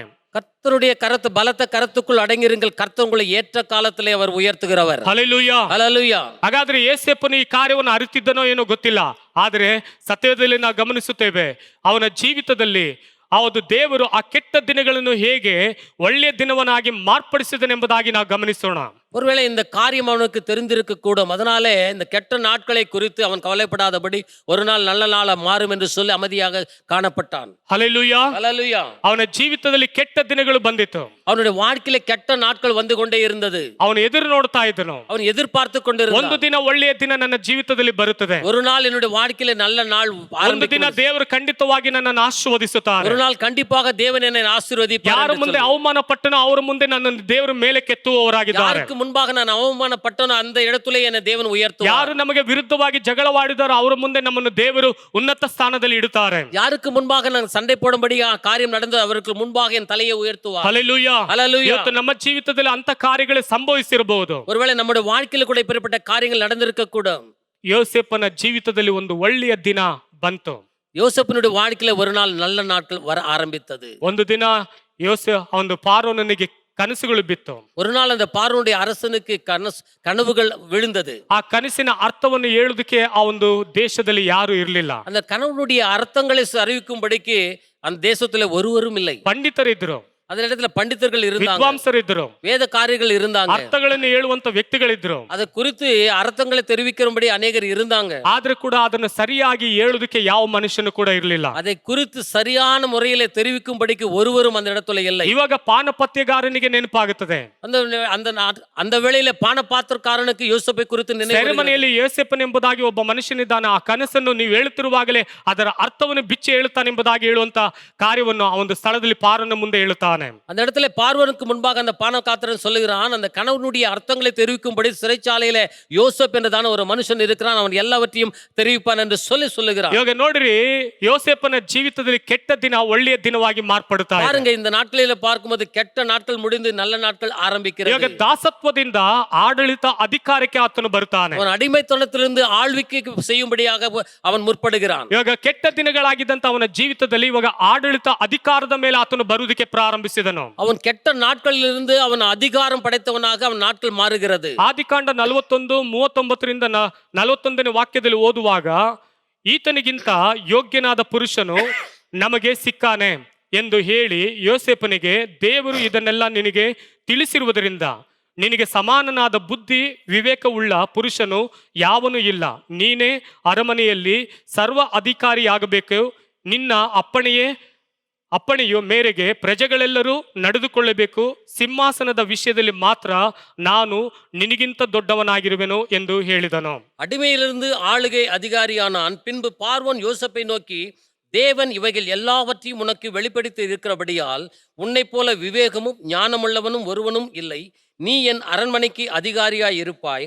உன் வாக்கின்படியே என் ஜனங்கள் எல்லோரும் அடங்கி நடக்க கடவர்கள். ಸಿಂಹಾಸನத்தில் ಮಾತ್ರಂ ಉನ್ನಿಲುಂ ನಾನ್ பெரியவனாய் இருப்பேன் என்றான். ಇವಾಗ ನೋಡಿರಿ, ಒಳ್ಳೆಯ ದಿನ ಅವನಿಗೆ ಮಾರ್ಪಟ್ಟಾಗುತ್ತಾ ಇದೆ. பாருங்க, இந்த நாட்களில் யோசேப்புக்கு நல்ல நாட்கள் ஆரம்பிக்கிறது. ಇವಾಗ ದಾಸತ್ವದಲ್ಲಿದ್ದಂತ ಮನುಷ್ಯನು, அடிமைத்தளத்தில் இருந்ததான ஒரு மனுஷன் ಇವಾಗ ಸರ್ವಾಧಿಕಾರಿಯಾಗಿ ಮಾರ್ಪಡುತ್ತಾ ಇದ್ದಾನೆ. அவன் அதிகாரம் பட்டவனாக ஆளுகை செய்யும்படிக்கு ಯಾವ ಮನುಷ್ಯನು ತನ್ನನ್ನು ತಾನು ತಗ್ಗಿಸಿಕೊಂಡಿರುತ್ತಾನೋ, எந்த ஒரு மனுஷன் தன்னை தாழ்த்திக் கொள்ளுகிறானோ, ಯಾವ ಮನುಷ್ಯನು ನಂಬಿಕಸ್ಥನಾಗಿರುತ್ತಾನೋ, எந்த ஒரு மனுஷன் நம்பிக்கைக்கு பாத்திரமாய் இருக்கிறானோ, ಯಾವ ಮನುಷ್ಯನು ಯಥಾರ್ಥ ಉಳ್ಳವನಾಗಿರುತ್ತಾನೋ, எந்த ஒரு மனுஷன் யதார்த்தமாக இருக்கிறானோ, ಯಾವ ಮನುಷ್ಯನು ದೇವರಿಗೆ ತನ್ನ ಜೀವಿತವನ್ನು ಸಮರ್ಪಿಸಿಕೊಂಡಿರುತ್ತಾನೋ, எந்த ஒரு மனுஷன் தன்னுடைய வாழ்க்கையை முழுமையாக தேவனுக்கு ಅರ್ಪಣಿಸಿಕೊಂಡು கொண்டு ಜೀವಿக்கிறானೋ, ಅವನ ಜೀವಿತದಲ್ಲಿ ಎಂತ ಕಹಿಯಾದ ಘಟನೆಗಳು ನಡೆದರೂ ಕೂಡ ಕರ್ತನು ಅದನ್ನು ಮಾರ್ಪಡಿಸಲು ಶಕ್ತನೆ ಎಂಬುದಾಗಿ ನಂಬಿಕೊಂಡಿರುತ್ತಾನೋ, ಅಂತವನನ್ನೇ ದೇವರು ಸರ್ವ ಅಧಿಕಾರಿಯನ್ನಾಗಿ ಮಾರ್ಪಡಿಸಲು ಶಕ್ತನಾಗಿದ್ದಾನೆ. இப்படிப்பட்ட நாட்களிலே அந்த மனுஷன் தேவனுக்குள்ளாக இருந்து தன்னை தாழ்த்திக் கொள்ளுகிறானோ, அந்த மனுஷனை தேவன் ஆளுகை செய்யும்படிக்காக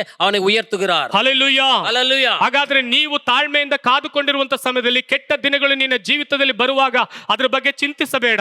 ஒருவேளை நம்ம தேவனுக்கு முன்பாக தாழ்த்திக் கொண்டு வாழ்கிற போது ஒருவேளை நம்ம கெட்ட நாட்கள் வந்தாலும் கூட அதை குறித்து சிந்திக்காதீர்கள். ಅದ್ರ ಬಗ್ಗೆ ಯೋಚಿಸಬೇಡ. அதை குறித்து யோசிக்கவே தேவையில்லை. ಅದ್ರ ಬಗ್ಗೆ ನಿನ್ನ ಜೀವಿತದಲ್ಲಿ ಗೊಂದಲಕ್ಕೆ ಒಳಗಾಗಬೇಡ. அதை குறித்து எந்த ஒரு குழப்பத்துக்கு உட்படாதீர்கள். ಕಳವಳಕ್ಕೆ ನೀನು ಒಳಪಡಬೇಡ. கலங்காதிருங்கள். ನೀನು ದುಃಖಿಸಬೇಡ. நீங்கள் துக்கமாய் இருக்காதீர்கள். ಕರ್ತನ ಸಮ್ಮುಖದಲ್ಲಿ ನಿನ್ನನ್ನು ತಗ್ಗಿಸಿಕೊಂಡಿರು.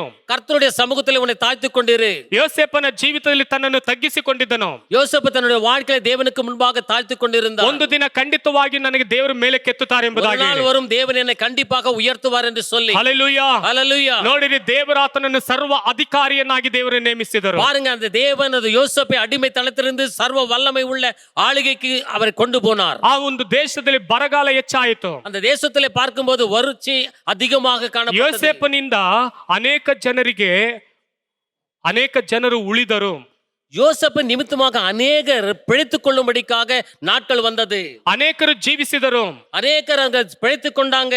ಹಲ್ಲೆಲೂಯಾ, ஹல்லேலூயா. ಇವಾಗ ನೋಡಿ, ಎರಡನೇದಾಗಿ ಎಲ್ಲಾ ಜನರಿಗೂ ಯೋಸೇಫನನ್ನು ಏನ್ ಮಾಡಿದ್ರು, ಆ ಒಂದು ಸ್ಥಳದಲ್ಲಿ ಹೆಸರು ವಾಸಿ ಆಗುವುದಕ್ಕೆ ಪ್ರಾರಂಭಿಸಿದರು. பாருங்க, எல்லா ஜனங்கள் மத்தியிலே அவருடைய பெயர் பெருமைக்கு கொண்டு வந்தார். ಹಲ್ಲೆಲೂಯಾ, ஹல்லேலூயா. ಎಷ್ಟು ಒಂದು ದೊಡ್ಡ ಕಾರ್ಯ. எவ்வளவு பெரிய ஒரு ಅವನ காரியம். ಮುಖಾಂತರವಾಗಿ ಆ ದೇಶದಂತ ಜನರನ್ನೆಲ್ಲ, ಅನೇಕ ದೇಶದವರನ್ನ ರಕ್ಷಿಸುವುದಕ್ಕೆ ದೇವರು ಆತನನ್ನು ಉಪಯೋಗಿಸುವುದಕ್ಕೆ ಪ್ರಾರಂಭಿಸಿದರು. பாருங்க, அவனை கொண்டு அந்த தேசத்தில் இருக்கிற ஜனங்களை மட்டுமல்ல, அநேக தேசத்தின் ஜனங்களை கூட போஷிக்கும்படியாக ஒரு மனுஷனாய் அந்த தேவன் ஆசீர்வதித்தார். ಆದಿಕಾಂಡ 41:57ನೇ ವಾಕ್ಯದಲ್ಲಿ ಓದುತ್ತೇವೆ, ಇದಲ್ಲದೆ ಭೂಲೋಕದಲ್ಲೆಲ್ಲ ಬರವು ಭಯಂಕರವಾಗಿದ್ದರಿಂದ ಎಲ್ಲಾ ದೇಶದವರು ಧಾನ್ಯವನ್ನು ಕೊಂಡುಕೊಳ್ಳುವುದಕ್ಕಾಗಿ ಐಗುಪ್ತಕ್ಕೆ ಯೋಸೇಫನ ಬಳಿಗೆ ಬಂದರು. யோசேப்பினால் அநேக ஜனங்கள் ரட்சிக்கப்பட்டார்கள். சகல தேசங்களிலும் பஞ்சம் கொடிதாய் இருந்தபடியால் சகல தேசத்தாரும் யோசேப்பின் இடத்தில் தானியம் கொள்ளும்படி எகிப்திற்கு வந்தார்கள். ಎಲ್ಲಾ ದೇಶದವರು ಎಲ್ಲಿಗೆ ಬಂದರಂತೆ? ಯೋಸೇಫನ ಬಳಿಗೆ ಬಂದರು. எல்லா தேசத்தை சார்ந்தவர்கள் எங்க வந்தாங்க? யோசேப்பின் இடத்துல வந்தாங்க. ಪಾರೋನನ ಬಳಿಗೆ ಹೋಗಲಿಲ್ಲ, பார்வோன் இடத்துல கடந்து போகவில்லை, ಯೋಸೇಫನ ಬಳಿಗೆ ಬಂದರು. யோசேப்பின் இடத்துல கடந்து வந்தாங்க. ಮೂರನೇದಾಗಿ ನಾವು ಗಮನಿಸುತ್ತೇವೆ, ಯೋಸೇಫನು ತನ್ನ ಅಣ್ಣಂದಿರನ್ನು ಕ್ಷಮಿಸಿದನು ಮತ್ತು ದೇವರ ಉದ್ದೇಶವನ್ನು ಅರಿತುಕೊಂಡನು. மூன்றாவது பார்க்கும்போது யோசேப்பு தன்னுடைய சகோதரர்களை மன்னித்தார் என்று சொல்லி. ಇವಾಗ ನೋಡಿ, ಅವ್ರ ತಂದೆ ಮರಣ ಹೊಂದಿದರು. அவருடைய தகப்பன் அந்த இடத்துல மரித்தார். ಇವಾಗ ಅಣ್ಣಂದಿರಿಗೆಲ್ಲ ಇವಾಗ ಭಯ ಉಂಟಾಗಿತ್ತು. அந்த இடத்துல பார்க்கும்போது சகோதரர்களுக்கு அண்ணன்களுக்கெல்லாம் பயம் உண்டாகிறது. ಇವನು ಅಧಿಕಾರದಲ್ಲಿದ್ದಾನೆ, இவன் இந்த வேளையில அதிகாரம் உள்ளவனாய் இருக்கிறான். ತಂದೆ ಇರುವವರೆಗೂ ನಮ್ಮನ್ನ ನೋಡಿಕೊಳ್ತಾ ಇದ್ದ, தகப்பன் இருக்கிற வரையில நம்மை பார்த்து கொண்டிருந்தான். ತಂದೆ ಇರುವವರೆಗೂ ನಮ್ಮನ್ನು ವಿಚಾರಿಸುತ್ತಾ ಇದ್ದ. தகப்பன் இருக்கிற வரையில நம்ம விசாரிக்கிறவா ಇನ್ನು ಮೇಲೆ ನನಗೆ ಏನು ಕೇಡು ಬರುತ್ತದೆ ಎಂಬುದಾಗಿ ಭಯಪಟ್ಟರು. இதற்கு மேலே இவன் நிமித்தம் எனக்கு எந்த கேடு உண்டாகும் என்று சொல்ல பயந்தார்கள். ಅವ್ರ ತಂದೆ ಒಂದು ಮಾತನ್ನು ಹೇಳ್ತಾರೆ, அவர் தகப்பன் ஒரு வார்த்தையை சொல்லி போகிறார். ಎಲ್ಲ ಹೋಗಿ ನಿಮ್ಮ ತಮ್ಮನಿಗೆ ಏನ್ ಮಾಡಿರಿ, ಕ್ಷಮಾಪಣೆಯನ್ನು ಕೇಳಿರಿ ಎಂಬುದಾಗಿ ಹೇಳ್ತಾರೆ. நீங்கள் அனைவருமாய் கடந்து போய் தம்பி இடத்துல போய் ஒரு மன்னிப்பை கேளுங்கள் என்று சொல்லி. ಆದಿಕಾಂಡ 50:17 ವಾಕ್ಯದಲ್ಲಿ ಓದುತ್ತೇವೆ, ನೀವು ಯೋಸೇಫನಿಗೆ, ನಿನ್ನ ಅಣ್ಣಂದಿರಾದ ನಾವು ನಿನಗೆ ಕೇಡು ಮಾಡಿದೆವು ನಿಜವೇ, ಆದರೂ ನಮ್ಮ ಅಪರಾಧವ ಪಾಪವನ್ನು ಕ್ಷಮಿಸಿ ಎಂಬುದಾಗಿ ಹೇಳಿಕೊಳ್ಳಬೇಕು. ಹೀಗೆ ಅವನು ಅಪ್ಪಣೆ ಮಾಡಿದ್ರಿಂದ ನೀನು ಈಗ ನಿನ್ನ ತಂದೆಯ ದೇವರಿಗೆ ಭಕ್ತರಾಗಿರುವ ನಾವು ಮಾಡಿದ ಅಪರಾಧವನ್ನು ಕ್ಷಮಿಸಬೇಕೆಂದು ಬೇಡಿಕೊಳ್ಳುತ್ತೇವೆಂದು ಹೇಳಿ ಕಳಿಸಿದರು. உம்முடைய சகோதரர்கள் உமக்கு பொல்லாங்கு செய்திருந்தாலும் அவர்கள் செய்த துரோகத்தையும் பாதகத்தையும் நீ தயவு செய்து மன்னிக்க வேண்டும் என்று உம்முடைய தகப்பனார் மரணமடையும் முன்பே உனக்கு சொல்லும்படிக்கு கட்டளையிட்டார். ஆகையால் உம்முடைய தகப்பனாருடைய தேவனுக்கு ஊழியக்காரராகிய நாங்கள் செய்த துரோகத்தை மன்னிக்க வேண்டும் என்று அவனுக்கு சொல்ல சொன்னார்கள். அவர்கள் அதை யோசேப்புக்கு சொன்னபோது அவன் அழுதான். ಹಲ್ಲೆಲೂಯಾ. அல்லேலூயா. ಯೋಸೇಫನು ಇದನ್ನು ಕೇಳಿದ ಕ್ಷಣದಲ್ಲಿ ಅಳುವುದಕ್ಕೆ ಪ್ರಾರಂಭಿಸಿದ. இந்த வார்த்தைகளை கேட்ட உடனே யோசேப்பு அழ ಇವಾಗ ஆரம்பித்தார். ನೋಡಿದ್ರೆ ಆತನ ಹೇಳ್ತೀನಿ, ನಾನೇನು ದೇವರ ಪ್ರತಿನಿಧಿಯೋ ಎಂಬುದಾಗಿ ಹೇಳ್ತಾನೆ. இந்த இடத்துல நான் தேவனுடைய பிரதிநிதியா என்று சொல்லி ನಾನು கேட்கிறான். ದೇವರಿಗೆ ಸರಿಗಟ್ಟಿಕೊಳ್ಳುವುದಕ್ಕೆ ಸಾಧ್ಯನೇ ಎಂಬುದಾಗಿ ಹೇಳ್ತಾನೆ. நான் தேவனுக்கு சமானமா என்று சொல்லி கேட்கிறான். ನಾನು ನಿನ್ನನ್ನು ಎಲ್ಲಾ ರೀತಿಯಲ್ಲಿ ಕ್ಷಮಿಸಿ ಬಿಟ್ಟಿದ್ದೇನೆ ಎಂಬುದಾಗಿ ಹೇಳ್ತಾನೆ. எல்லா காரியத்திலும் எல்லா விதத்திலும் உங்களை நான் மன்னித்து விட்டு இருக்கிறேன் ನೀವು என்று சொல்கிறார். ಭಯಪಡಬೇಡಿರಿ, ನಿಮಗೆ ನಾನು ಪೋಷಣೆ ಮಾಡುತ್ತೇನೆ ಎಂಬುದಾಗಿ ಹೇಳ್ತಾನೆ. நீங்கள் அதை குறித்து நீங்கள் பயப்பட தேவையில்லை, நான் உங்களை போஷிக்கிறேன் என்று சொல்கிறார். ನೋಡಿರಿ, ಕೆಟ್ಟ ದಿನಗಳನ್ನ ಒಳ್ಳೆಯ ದಿನವಾಗಿ ದೇವರು ಮಾರ್ಪಡಿಸಲು ಶಕ್ತನಾಗಿದ್ದಾನೆ. பாருங்க, கெட்ட நாட்களை தேவன் நல்ல நாட்களாய் மாற்ற வல்லமை உள்ளவர். ಕೆಟ್ಟ ದಿನಗಳನ್ನು ನಂಬಿಕಸ್ಥನ ಜೀವಿತದಲ್ಲಿ ಅದು ತಾತ್ಕಾಲಿಕವಾಗಿ ಬರುತ್ತದೆ. கெட்ட நாட்கள் நம்பிக்கை உள்ள ஒரு மனுஷனுடைய தற்காலிகமாக வருகிறது. ದೇವರು ಅವುಗಳನ್ನು ಆಶೀರ್ವಾದಕ್ಕೆ ಮಾರ್ಪಡಿಸುವವನಾಗಿದ್ದಾನೆ. ஆனாலும் அதை தேவன் ஆசீர்வாதமாய் மாற்ற முற்படுகிறார். ದೇವರ ಉದ್ದೇಶವನ್ನು ನಾವು ಅರಿತುಕೊಳ್ಳಬೇಕು. தேவனுடைய உத்தேசத்தை நோக்கத்தை நாம் அறிந்து கொள்ள வேண்டும். ನಂಬಿಕೆಯಿಂದ ತಾಳ್ಮೆಯಿಂದ ಇರಬೇಕು. நம்பிக்கையோடு கூட பொறுமையோடு கூட நாம் காத்திருக்க வேண்டும். ಯೋಸೇಫನು ಆತನ ದೇವರ ಉದ್ದೇಶವನ್ನ ಆತನು ಅರಿತುಕೊಂಡಿದ್ದನು. தேவனுடைய நோக்கத்தை யோசேப்பு அறிந்தவனாய் காணப்பட்டார். ಆದ್ದರಿಂದಲೇ ದೇವರು ಆತನ ಜೀವಿತದಲ್ಲಿ ಒಳ್ಳೆಯ ದಿನಗಳನ್ನ ದೇವರು ಅನುಗ್ರಹಿಸಿದರು. அதன் நிமித்தமாகவே தேவனுடைய வாழ்க்கையிலே நல்ல நாட்களை கொடுக்க ஆரம்பித்தார். ಕೆಟ್ಟದು ಅವನ ಜೀವಿತದಲ್ಲಿ ಬಂದರೂ ಕೂಡ ಒಳ್ಳೆಯದನ್ನಾಗಿ ದೇವರು ಮಾರ್ಪಡಿಸಿದರು. கெட்ட நாட்கள் அவனுடைய வாழ்க்கையிலே வர ஆரம்பித்தாலும் கூட அதை நல்ல நாட்களாக தேவன் மாற்றி போட்டார். ಎರಡನೇದಾಗಿ ಯೋಬನ ಜೀವಿತದಲ್ಲಿ ಕೆಟ್ಟ ದಿನಗಳನ್ನ ಒಳ್ಳೆಯ ದಿನವಾಗಿ ದೇವರು ಮಾರ್ಪಡಿಸಿದರು. இரண்டாவது பார்க்கும்போது யோபனுடைய வாழ்க்கையிலே கெட்ட நாட்களை தேவன் நல்ல நாட்களாய் மாற்றி போடுகிறார். ಅವನ ಜೀವಿತದಲ್ಲಿ ನಾವು ಗಮನಿಸುತ್ತೇವೆ, ಸತ್ಯದಲ್ಲಿ ಓದುತ್ತೇವೆ. ಯೋಬ 42:10 ವಾಕ್ಯದಲ್ಲಿ ಓದುವಾಗ, ಯೋಬನು ತನ್ನ ಸ್ನೇಹಿತರಿಗೋಸ್ಕರ ಪ್ರಾರ್ಥಿಸಿದ ಬಳಿಕ ಯೆಹೋವನು ಅವನ ದುಸ್ಥಿತಿಯನ್ನು ಹೋಗಲಾಡಿಸಿ ಅವನ ಸೊತ್ತನ್ನು ಮೊದಲಿಗಿಂತ 2ರಷ್ಟಾಗಿ ಹೆಚ್ಚಿಸಿದನು. யோபு தன் சிநேகிதருக்காக வேண்டுதல் செய்த போது கர்த்தர் அவன் சிறையிருப்பை மாற்றினார். யோபுக்கு முன் இருந்த எல்லாவற்றை பார்க்கிலும் இரண்டத்தனையாய் கர்த்தர் அவனுக்கு தந்தருளினார். ಹಲ್ಲೆಲೂಯಾ. அல்லேலூயா. ಯೋಬನು ದೇವರಲ್ಲಿ ಭಯಭಕ್ತಿ ಉಳ್ಳಂತ ಮನುಷ್ಯನು. யோபு தேவனுடைய சமூகத்திலே பயபக்தி உள்ள ஒரு மனுஷன். ಅವನು ಯಥಾರ್ಥ ಉಳ್ಳಂತ ಒಬ್ಬ ಮನುಷ್ಯನು. அவன் யதார்த்தமாய் இருக்கிறதான ஒரு ಒಬ್ಬ மனுஷன். ನಂಬಿಕಸ್ಥನಾದ ಮನುಷ್ಯನು. தேவனுக்கு நம்பிக்கை உள்ள ஒரு பாத்திரமாய் இருந்தான். ಯಾವಾಗಲೂ ದೇವರ ಸನ್ನಿಧಾನದಲ್ಲಿ ಪ್ರಾರ್ಥನೆ ಮಾಡುವಂತ ಮನುಷ್ಯನು. எப்போதும் தேவனுடைய சமூகத்திலே ஜெபிக்கிறவனாய் இருக்கிறான். ತನ್ನ ಮಕ್ಕಳಿಗೂ ತನ್ನ ಕುಟುಂಬಕ್ಕೂ ಯಾವಾಗಲೂ ಕೂಡ ಪ್ರಾರ್ಥಿಸುವಂತ ಮನುಷ್ಯನು. தன்னுடைய குடும்பத்திற்காக தன்னுடைய பிள்ளைகளுக்காக அவர் எப்போதும் ஜெபிக்கிற ஒரு ತನ್ನ மனுஷன். ಮಕ್ಕಳು ಎಲ್ಲಿ ತಪ್ಪು ಮಾಡಿಬಿಡುತ್ತಾರೋ, ಎಲ್ಲಿ ಪಾಪ ಮಾಡಿಬಿಡುತ್ತಾರೋ ಎಂಬುದಾಗಿ ಹೇಳಿ ಅನುದಿನವೂ ಅವರಿಗೋಸ್ಕರ ಯಜ್ಞವನ್ನು ಸಲ್ಲಿಸುವಂತ ಒಬ್ಬ ಮನುಷ್ಯನು. தன்னுடைய பிள்ளைகள் எப்படி தவறு பாவம் செய்து விடுகிறார்கள் என்று சொல்லி அனுதினமும் அவருடைய பாவங்களுக்காக அவர்களுக்காக அவர் பொருந்தினங்களை செலுத்துகிறவனாக காணப்பட்டான். ಈ ರೀತಿಯಾಗಿ ಅವನ ಜೀವಿತ ಉತ್ತಮವಾಗಿತ್ತು. இப்படியாக அவனுடைய வாழ்க்கை தேவனுக்கு முன்பாக உத்தமமாக காணப்பட்டது. ಲೂಜ್ ದೇಶದಲ್ಲಿ ಅವನು ವಾಸಿಸುವಂತ ಸಮಯದಲ್ಲಿ ಅವನು ವಾಸಿಸುತ್ತಿದ್ದಂತ ಎಲ್ಲಾ ಸ್ಥಳದಲ್ಲೂ ಕೂಡ ದೇವರು ಬೇಲಿಯನ್ನು ಹಾಕಿದರು. லூஸ் தேசத்தில் அவன் வாழ்ந்து கொண்டு இருக்கிற போது அவன் எல்லைகளை சுற்றிலுமாக தேவன் வேலியை அடைத்து இருந்தார். ಯಾರು ಕೂಡ ಒಳಗಡೆ ಪ್ರವೇಶಿಸದ ಹಾಗೆ ಬೇಲಿಯನ್ನು ಹಾಕಿದರು. யாரும் உள்ளே பிரவேசிக்காதபடிக்கு ಅವனுடைய எல்லைகளை தேவன் ಅடைத்து போட்டிருந்தார். ಇವತ್ತು ನಮ್ಮ ಜೀವಿತದಲ್ಲೂ ಕೂಡ ನಾವು ಪ್ರಾರ್ಥನೆ ಮಾಡುವಂತವರು, ನಾವು ಸತ್ಯವೇದ ವಾಕ್ಯವನ್ನು ಓದುವಂತವರು, ದೇವರ ಸನ್ನಿಧಾನದಲ್ಲಿ ಉಪವಾಸ ಮಾಡುವಂತವರು, ದೇವರಿಗೆ ಭಯಭಕ್ತಿ ಉಳ್ಳವರಾಗಿ ಪ್ರಾರ್ಥನೆ ಮಾಡುವಂತವರಾಗಿ ನಾವು ಕಾಣಿಸಿಕೊಂಡು ನಮ್ಮ ಸುತ್ತ ಏನ್ ಮಾಡಿರ್ತಾರೆ, ದೇವದೂತರನ್ನ ದಂಡಿಳಿಸಿರುತ್ತಾರೆ. நம்முடைய வாழ்க்கையில பார்க்கும்போது ஜெபிக்கலா இருக்கிறோம், வாசிக்கிறவளா இருக்கிறோம், உபவாசம் எடுக்கிறவளா இருக்கிறோம், தேவனுக்கு பயந்து நடக்கிற போது தேவன் நம்முடைய எல்லைகளை அவர் வேலி அடைத்து காக்கிறவராய் இருக்கிறார். ಯೋಬನ ಜೀವಿತದಲ್ಲಿ ಬೇಲಿ ಹಾಕಿದರು. யோபினுடைய வாழ்க்கையில தேவன் வேலி போட்டிருந்தார். ಒಂದು ದಿನ ಸೈತಾನನು ನೇರವಾಗಿ ಪರಲೋಕಕ್ಕೆ ಹೋದನು. ஒரு நாள் பிசாசியானவன் நேராக பரலோகத்துக்கு கடந்து போகிறான். ಅಲ್ಲಿ ಯೋಬನ ಹತ್ರ ಬರಲಿಲ್ಲ, அவன் யோபினிடத்துல வரவில்லை, ದೇವರ ಬಳಿಗೆ ಹೋದನು. தேவனிடத்துல கடந்து போகிறான். ನೀನು ಬೇಲಿ ಹಾಕಿರುವುದರಿಂದಲೇ ಅವನು ಸುಖವಾಗಿ ಸಂತೋಷವಾಗಿದ್ದನೆಂಬುದಾಗಿ ನೆನೆಸಿದರು. நீ வேலி அடித்த நிமித்தமாக அவன் சுகமாக சந்தோஷமாக வாழ்ந்து கொண்டிருக்கிறான். ಸೈತಾನನು ದೇವರ ಬಳಿಯಲ್ಲಿ ಅನೇಕ ಮಾತುಗಳನ್ನು ಯೋಬನ ವಿಷಯವಾಗಿ ಮಾತನಾಡುತ್ತಾ ಇದ್ದಾನೆ. ಅನೇಕ ಕಾರ್ಯங்களை குறித்து யோபை குறித்து பிசாசியானவன் தேவனிடத்துல முறையிடுகிறான். ನೋಡಿರಿ, ಮೊದಲನೇದಾಗಿ ಸೈತಾನನು ಅವನಿಗಿದ್ದಂತ ಆಸ್ತಿಯನ್ನ ನಾಶ ಮಾಡಿದನು. ಮೊದಲನೇದಾಗಿ ಯೋಬನ ಜೀವಿತದಲ್ಲಿ ಕೆಟ್ಟ ದಿನಗಳು ಬರುವುದಕ್ಕೆ ಪ್ರಾರಂಭಿಸಿತು. முதலாவது பார்க்கும்போது யோபினுடைய வாழ்க்கையிலே கெட்ட நாட்கள் ஆரம்பிக்கிறது. ಅವನು ಆ ದೇಶದಲ್ಲಿ ಬಹಳ ಶ್ರೀಮಂತನಾಗಿದ್ದನು. அந்த நாட்டிலே ಅವನು பெரிய செல்வந்தனாக ಈ இருக்கிறான். ರೀತಿಯಾಗಿ ಶ್ರೀಮಂತನಾಗಿರುವಂತ ಜೀವಿತದಲ್ಲಿ ಅವನಿಗಿದ್ದಂತ ಎಲ್ಲಾ ಆಸ್ತಿಗಳು ನಾಶವಾಗಿ ಹೋಯಿತು. ಅವನಿಗೆ இருந்ததான ಎಲ್ಲ செல்வங்களை ಅವನು ಅಳಿತು போடுகிறான். ಅವ್ರು ಬಂದು ಹೇಳ್ತಾರೆ, ಈ ರೀತಿಯಾಗಿ ನಾವು ಆ ಒಂದು ಸ್ಥಳದಲ್ಲಿ ಕುರಿಗಳನ್ನು ಮೇಯಿಸುತ್ತಿರುವಾಗ ಆಕಾಶದಿಂದ ಬೆಂಕಿ ಬಿದ್ದು ಅದು ನಾಶವಾಗಿ ಹೋಯ್ತು. ಅಲ್ಲಿದ್ದಂತ ಆಳುಗಳು ನಾಶವಾಗಿ ಹೋದರು, ನಾನೊಬ್ಬನೇ ಉಳಿದು ಇವಾಗ ನಿಮ್ಮ ಮುಂದೆ ಬಂದು ಹೇಳ್ತಿದ್ದೇನೆ ಎಂಬುದಾಗಿ ಹೇಳ್ತಾನೆ. ஆடுகளை மேய்த்திருக்கிற போது அந்த மந்தையின் மீது ஒரு நெருப்பு கடந்து வந்து எல்லாவற்றையும் சுட்டு போட்டது, மீந்தவன் நான் மட்டுமே என்று சொல்லி அந்த இடத்துல ஒரு செய்தியை கொண்டு வருகிறான். ಎತ್ತು ಕತ್ತೆಗಳನ್ನು ಯಾರೋ ಒಡೆದುಕೊಂಡು ಹೋದರು, ಉಳಿದವನು ನಾನೊಬ್ಬನೇ ನಿಮ್ಮ ಹತ್ರ ಬಂದಿದ್ದೇನೆ ಎಂಬುದಾಗಿ ಹೇಳ್ತಾನೆ. ஆடு மாடுகளையும் கழுதுகளை கூட யாரோ கொண்டு போய் விட்டாங்க, நான் மட்டுமே மீந்து வந்திருக்கிறேன் என்று சொல்லுகிறான். ನೋಡಿರಿ, ಒಂದರಿಂದ ಒಂದು ಸಂದೇಶ, ಕೆಟ್ಟ ಸಂದೇಶ ಬರುತ್ತಲೇ ಇದೆ. ஒன்றுக்கு பின்னாக ஒன்று ஒரு கெட்ட செய்திகள் வந்து கொண்டே இருக்கிறது. ನಾಲ್ಕು ಕಡೆಯಿಂದ ಆ ಮನುಷ್ಯನಿಗೆ ಕೆಟ್ಟ ಸಂದೇಶಗಳು ಬರುತ್ತಲೇ ಇದೆ. 4 திசைகளிலும் அவனுக்கு கெட்ட செய்திகள் வந்து கொண்டிருக்கிறது. ಒಂಟೆಗಳು ಯಾರೋ ಬಂದು ಒಡೆದುಕೊಂಡು ನಮ್ಮನ್ನ ಕೊಂದು ಬೇರೆಯವರು ಒಡೆದುಕೊಂಡು ಹೋದ್ರು, ನಾನೊಬ್ಬನೇ ಉಳಿದಿರುವನು ಬಂದು ಹೇಳ್ತಾ ಇದ್ದೇನೆ ಎಂಬುದಾಗಿ ಹೇಳ್ತಾನೆ. ஜனங்களை கொன்று போட்டு இருந்த ஒட்டகத்தை ஓட்டி கொண்டு போய்விட்டாங்க, மீந்தவன் நான் மட்டுமே என்று சொல்லி ஒரு மனுஷன் வந்து தெரிவிக்கிறான். ಹೀಗೆ ನೋಡಿದ್ರೆ ಅವನ ಜೀವಿತದಲ್ಲಿ ಕಹಿಯಾದ ಘಟನೆಗಳು ಅವನಿಗೆ ಬರುತ್ತಲೇ ಇದೆ. இப்படியாக அவனுடைய வாழ்க்கையில கசப்பான செய்திகள் வந்து கொண்டே இருக்கிறது. ಇವತ್ತು ನಮ್ಮ ಜೀವಿತದಲ್ಲಿ ಒಂದರಿಂದ ಒಂದು ಕಹಿಯಾದ ಘಟನೆಗಳು ಬರುವಾಗ ನಾವೇನು ಉತ್ತರ ಹೇಳ್ತೀವಿ? நம்முடைய வாழ்க்கையில இப்படிக்க ஒன்றின் மேல் ஒன்று கசப்பான செய்திகள் வரும்போது நாம் என்ன செய்கிறோம்? ನಾವು ಹೇಗೆ ಜೀವಿಸುತ್ತೇವೆ? ನಾವು எப்படி வாழ்கிறோம்? ನಮ್ಮ ಹೃದಯ ಹೇಗೆ ತಡೆದುಕೊಂಡಿರುತ್ತದೆ?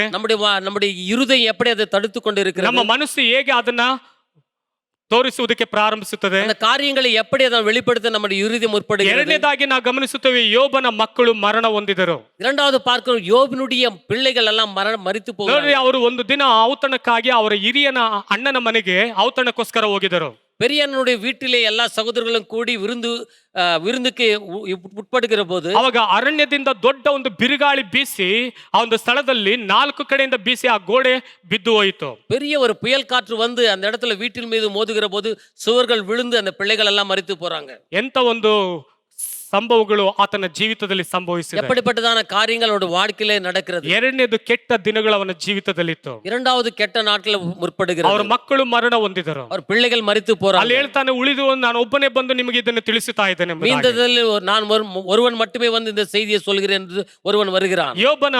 ಮೂರನೇದಾಗಿ ಯೋಬನ ದೇಹದಲ್ಲಿ ಅನಾರೋಗ್ಯ ಉಂಟಾಯಿತು. அந்த யோபினுடைய சரீரத்துல ஒரு வியாதி வருகிறது. ಅವನ ಶರೀರದಲ್ಲಿ ರೋಗ ಉಂಟಾಗುವುದಕ್ಕೆ ಪ್ರಾರಂಭಿಸಿತು. சரீரம் முழுதுமாய் வியாதிக்கு ಉಟ್ಪಡುகிறது. ಯೋಬನ ಬರೆದ ಪುಸ್ತಕ 2ನೇ ಅಧ್ಯಾಯ 7-8ನೇ ವಾಕ್ಯದಲ್ಲಿ ಓದುವಾಗ, ಆಗ ಸೈತಾನನು ಯೆಹೋವನ ಸನ್ನಿಧಿಯಿಂದ ಹೊರಟು ಯೋಬನ ಅಂಗಾಲನ್ನು ಮೊದಲುಗೊಂಡು ನಡುನತ್ತಿಯವರೆಗೂ ಕೆಟ್ಟ ಕುರುಹುಗಳನ್ನು ಹುಟ್ಟಿಸಿ ಅವನನ್ನು ಬಾಧಿಸಿದನು. ಯೋಬನು ಒಂದು ಬೋಕಿಯನ್ನು ತೆಗೆದುಕೊಂಡು ತನ್ನ ಮೈಯನ್ನು ಕೆರೆದುಕೊಳ್ಳುತ್ತಾ ಬೂದಿಯಲ್ಲಿ ಕೂತುಕೊಂಡಿದ್ದನು. அப்போது சாத்தான் கர்த்தருடைய சந்நிதியை விட்டு புறப்பட்டு யோபின் உள்ளங்கால் தொடங்கி அவன் உச்சந்தலை மட்டும் கொடிய பருக்களால் அவனை வாதித்தான். அவன் ஒரு ஓட்டை எடுத்து தன்னை சுரண்டி கொண்டு சாம்பலிலே உட்கார்ந்தான். ಇವಾಗ ನೋಡಿರಿ, ದೇಹದಲ್ಲಿ ಅವನಿಗೆ ಅನಾರೋಗ್ಯ.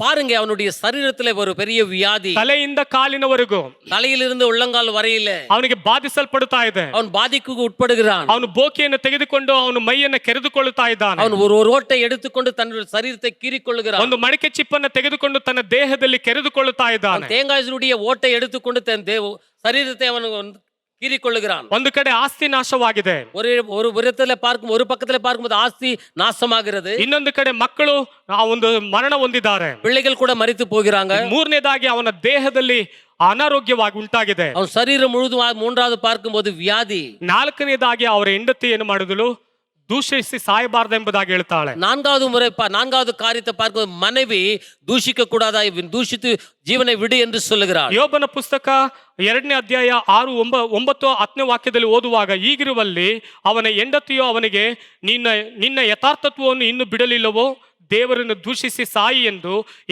ಹೇಳಿದಳು. ಆಗ ಯೋಬನು ಆಕೆಗೆ, ಮೂರ್ಖಳು, ಮಾತನಾಡದಂತೆ ನೀನು ಮಾತನಾಡುತ್ತೆ, ದೇವರ ಹಸ್ತದಿಂದ ಒಳ್ಳೆಯದನ್ನು ಹೊಂದುತ್ತೇವಷ್ಟೇ, ಕೆಟ್ಟದು ಹೊಂದಬಾರದು ಎಂದು ಹೇಳಿದನು.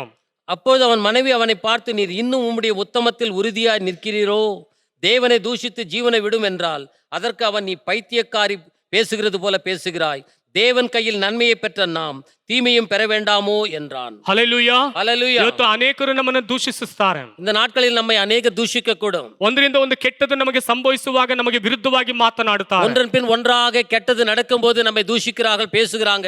ಯಾವಾಗ್ಲೂ ಚರ್ಚಿಗೆ ಹೋಗ್ತೀನಿ ಅಂತ ಹೇಳ್ತೀರಾ? எப்போதும் சபை சபை என்று போடுகிறாயே. ಯಾವಾಗ್ಲೂ ಪ್ರಾರ್ಥನೆ ಅಂತ ಹೇಳ್ತೀರಾ? ஜபம் என்று போகிறாயே. ಯಾವಾಗ್ಲೂ ನೀನು ಒಂದು ಸ್ಥಳದಲ್ಲಿ ಪ್ರಾರ್ಥನೆ ನಡೀತಾ ಇದೆ, ಅಲ್ಲಿ ಪ್ರಾರ್ಥನೆ ಮಾಡ್ಕೊಳ್ತೇವೆ ಎಂಬುದಾಗಿ ಹೇಳ್ತೀರಾ? எப்போது அந்த இடத்துல ஜபம் நடக்கிற அந்த இடத்துல போகிறோம் என்று சொல்கிறாயே. ಈ ರೀತಿಯಾಗಿ ಹೇಳ್ತಿರುವಂತ ನಿನ್ನ ಜೀವಿತದಲ್ಲಿ ಯಾಕೆ ಕಷ್ಟಗಳು? இப்படியாக சொல்கிற உன் வாழ்க்கையில ஏன் கஷ்டம்? ಯಾಕೆ ನಿನ್ನ ದೇವರು ನಿನಗೆ ಸಹಾಯ ಮಾಡ್ಲಿಲ್ವಾ? ஏன் உன்னுடைய தேவன் உனக்கு சகாயம் செய்யவில்லையா? ದೇವರು ನಿನಗೆ ಪರಿಹಾರ ಮಾಡ್ಲಿಲ್ವಾ? தேவன் உனக்கு பரிகாரம் கொடுக்கவில்லையா? ದೇವರು ನಿನಗೆ ಯಾವ ಅದ್ಭುತನೂ ಮಾಡ್ಲಿಲ್ವಾ? தேவனுடைய வாழ்க்கையில எந்த ஒரு அற்புதத்தையும் செய்யவில்லையா? ಬಂದು ನಮ್ಮನ್ನು ನಿಂದಿಸುವಂತವರು ಇರುತ್ತಾರೆ. இப்படியாக அநேகர் வந்து நம்ம நிந்திக்க கூடும். ನಮ್ಮನ್ನು ಕೇವಲವಾಗಿ ಮಾತನಾಡುವಂತವರು ಇದ್ದಾರೆ. நம்மை குறித்து கேவலமாக பேசுகிறவர்கள் இருக்க கூடும். ಯಾಕಂದ್ರೆ ನಮಗೆ ಕಷ್ಟ ಇರುವಾಗಲೇ ಇನ್ನೊಬ್ಬರು ಬಂದು ನಮ್ಮನ್ನು ನೋಯಿಸುವರು ಅಧಿಕವಾಗಿರ್ತಾರೆ. நமக்கு கஷ்டத்தில் இருக்கும்போது மட்டுமே அநேகர் வந்து நம்மை கஷ்டப்படுத்துவாங்க. ನಾಲ್ಕನೆಯದಾಗಿ ಯೋಬನ ಸ್ನೇಹಿತರು ಬಂದು ಆತನ ಮೇಲೆ ತಪ್ಪನ್ನು ಹೊರಿಸುವುದಕ್ಕೆ ಪ್ರಾರಂಭಿಸಿದರು. நான்காவது பார்க்கும்போது தன்னுடைய சிநேகிதர்கள் வந்து அவன் ಮೇಲೆ தவறுகளை சொல்லுகிறார்கள். ಯಾರು ಸುಮ್ಮನೆ ಇರಲಿಲ್ಲ, யாரும் சும்மா இருக்கவில்லை. ಒಂದು ಕಡೆ ಆಸ್ತಿ ನಾಶವಾಯಿತು, ஒரு பக்கத்துல பார்க்கும்போது ஆஸ்தி எல்லாம் நஷ்டம், ಒಂದು ಕಡೆ ಮರಣ, ಅವರ ಮಕ್ಕಳು ಮರಣ ಹೊಂದಿದರು, பிள்ளைகளுடைய மரணம், ಮೂರನೇದಾಗಿ ಅವರ ಹೆಂಡತಿ ನಿನ್ನ ದೇವರನ್ನು ದೂಷಣೆ ಮಾಡಿ ಸಾಯಬಾರದೆಂಬುದಾಗಿ ಹೇಳಿದಳು. மனைவி நிமித்தமாக அவர் தேவனுக்கு விரோதமான தூஷணமான வார்த்தைகள், ಸ್ವಂತ ಹೆಂಡತಿನೇ ಹಾಕಿ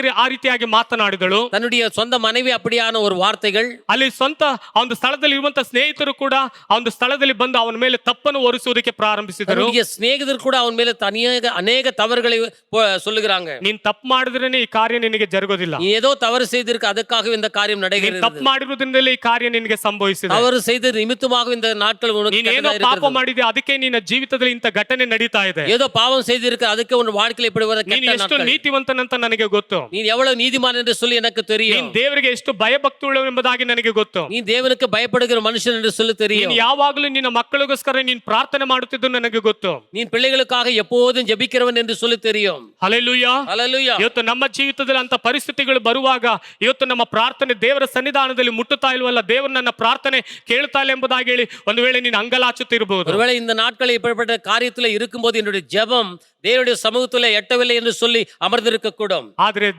ಯೋಬನ ಜೀವಿತದಲ್ಲಿ ಕಹಿಯಾದ ಘಟನೆಗಳು ಸಂಭವಿಸಿತು. அப்படியாக யோபனுடைய வாழ்க்கையில கெட்ட நாட்கள் சம்பவங்கள் ಆದ್ರೆ நடந்தது. ಯೋಬನ ಪ್ರತಿಕ್ರಿಯೆ ಹೇಗಿದೆ? ஆனா யோபனுடைய அதுக்கு எதிர்வினைகள் எப்படி இருக்கிறது? ಯೋಬನು ಹೇಗೆ ಅದಕ್ಕೆ ಪ್ರತಿಕ್ರಿಯಿಸಿದನು? அதுக்கு யோபு எப்படி அதை எதிர்கொண்டான்? ಯೋಬನು ಹೇಳುತ್ತಾನೆ 1:21 ವಾಕ್ಯದಲ್ಲಿ, ಏನು ಇಲ್ಲದವನಾಗಿ ತಾಯ ಗರ್ಭದಿಂದ ಬಂದೆನು, ಏನು ಇಲ್ಲದವನಾಗಿ ಗತಿಸಿ ಹೋಗುವೆನು, ಯೆಹೋವನೇ ಕೊಟ್ಟನು, ಯೆಹೋವನೇ ತೆಗೆದುಕೊಂಡನು, ಯೆಹೋವನ ನಾಮಕ್ಕೆ ಸ್ತೋತ್ರ ಎಂಬುದಾಗಿ ಹೇಳ್ತಾನೆ. நிர்வாணியாக என் தாயின் கர்ப்பத்திலிருந்து வந்தேன், நிர்வாணியாக அவ்விடத்துக்கு திரும்புவேன், கர்த்தர் கொடுத்தார், கர்த்தர் எடுத்தார், கர்த்தருடைய நாமத்திற்கு ஸ்தோத்திரம் என்றான். ಹಲ್ಲೆಲೂಯಾ. ஹல்லேலூயா. ಇವತ್ತು ನಾವು ದೇವರೇ ಕೊಟ್ಟನು, ದೇವರೇ ತೆಗೆದುಕೊಂಡನು, ದೇವರ ನಾಮಕ್ಕೆ ಸ್ತೋತ್ರ ಎಂಬುದಾಗಿ ನಾವು ಹೇಳ್ತೇವಾ?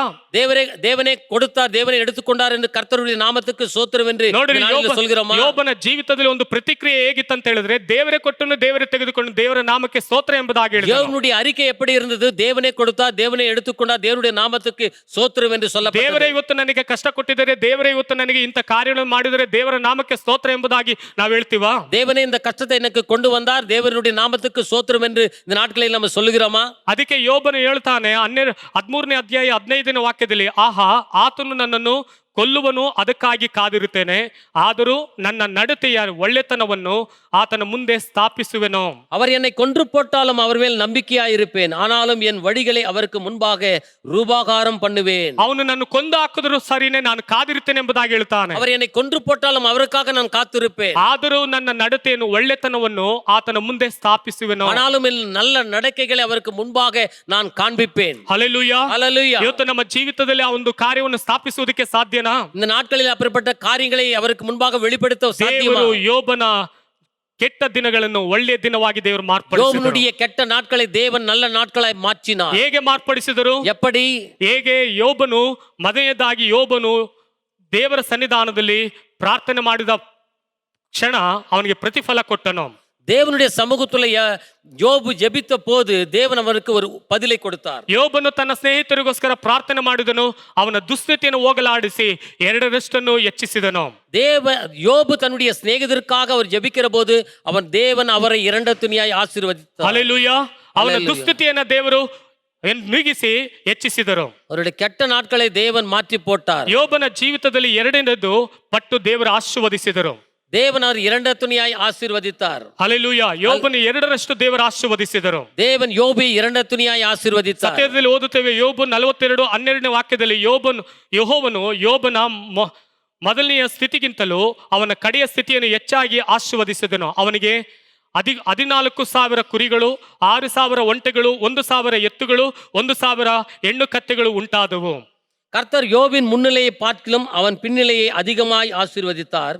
14,000 ஆடுகளும் 6,000 ஒட்டகங்களும் 1,000 ஏர் மாடுகளும் 1,000 கழுதைகளும் அவனுக்கு உண்டாயிற்று. ನೋಡಿರಿ, ಯೋಬನ ಜೀವಿತವನ್ನು ಆಶೀರ್ವದಿಸಿದರು. பாருங்க, யோபனுடைய வாழ்க்கையை தேவன் ஆசீர்வதித்தார். ಯೋಬನಿಗೆ ಮತ್ತೆ ಮಕ್ಕಳನ್ನು ದೇವರು ಅನುಗ್ರಹಿಸಿದರು. மறுபடியும் தேவன் யோபுக்கு பிள்ளைகளை கொடுத்தார். ಇಷ್ಟು ಮಾತ್ರವಲ್ಲದೆ 7 ಮಂದಿ ಗಂಡು ಮಕ್ಕಳನ್ನ 3 ಮಂದಿ ಹೆಣ್ಣು ಮಕ್ಕಳನ್ನ ಆ ದೇವರು ಅನುಗ್ರಹಿಸಿದರು. ಯೋಬ 42:13ನೇ ವಾಕ್ಯದಲ್ಲಿ அது ಓದುತ್ತೇವೆ. மட்டுமல்ல, 7 குமாரும் 3 குமார்த்திகளும் அவனுக்கு பிறந்தார்கள். ಯೋಬನಿಗೆ ದೀರ್ಘಾಯುಷ್ಯವನ್ನು ದೇವರು ಅನುಗ್ರಹಿಸಿದರು. தேவன் யோபுக்கு தீர்காயுசு நாட்களை வழங்கினார். ಆಮೇಲೆ ಯೋಬನು 140 ವರ್ಷ ಬಾಳಿ ತನ್ನ ಮಕ್ಕಳನ್ನು ಮೊಮ್ಮಕ್ಕಳನ್ನು ಅಂತೂ ತನ್ನ ಸಂತಾನದ 4 ತಲೆಗಳನ್ನು ಕಂಡನು. ತರುವಾಯ ಯೋಬನು ಮುಪ್ಪಿನಲ್ಲಿ ಮುದುಕನಾಗಿ ಗತಿಸಿ ಹೋದನು. இதற்கு பின்பு யோபு 140 வருடம் உயிரோடு இருந்து 4 தலைமுறையை தன் பிள்ளைகளையும் தன் பிள்ளைகளுடைய பிள்ளைகளையும் கண்டான்.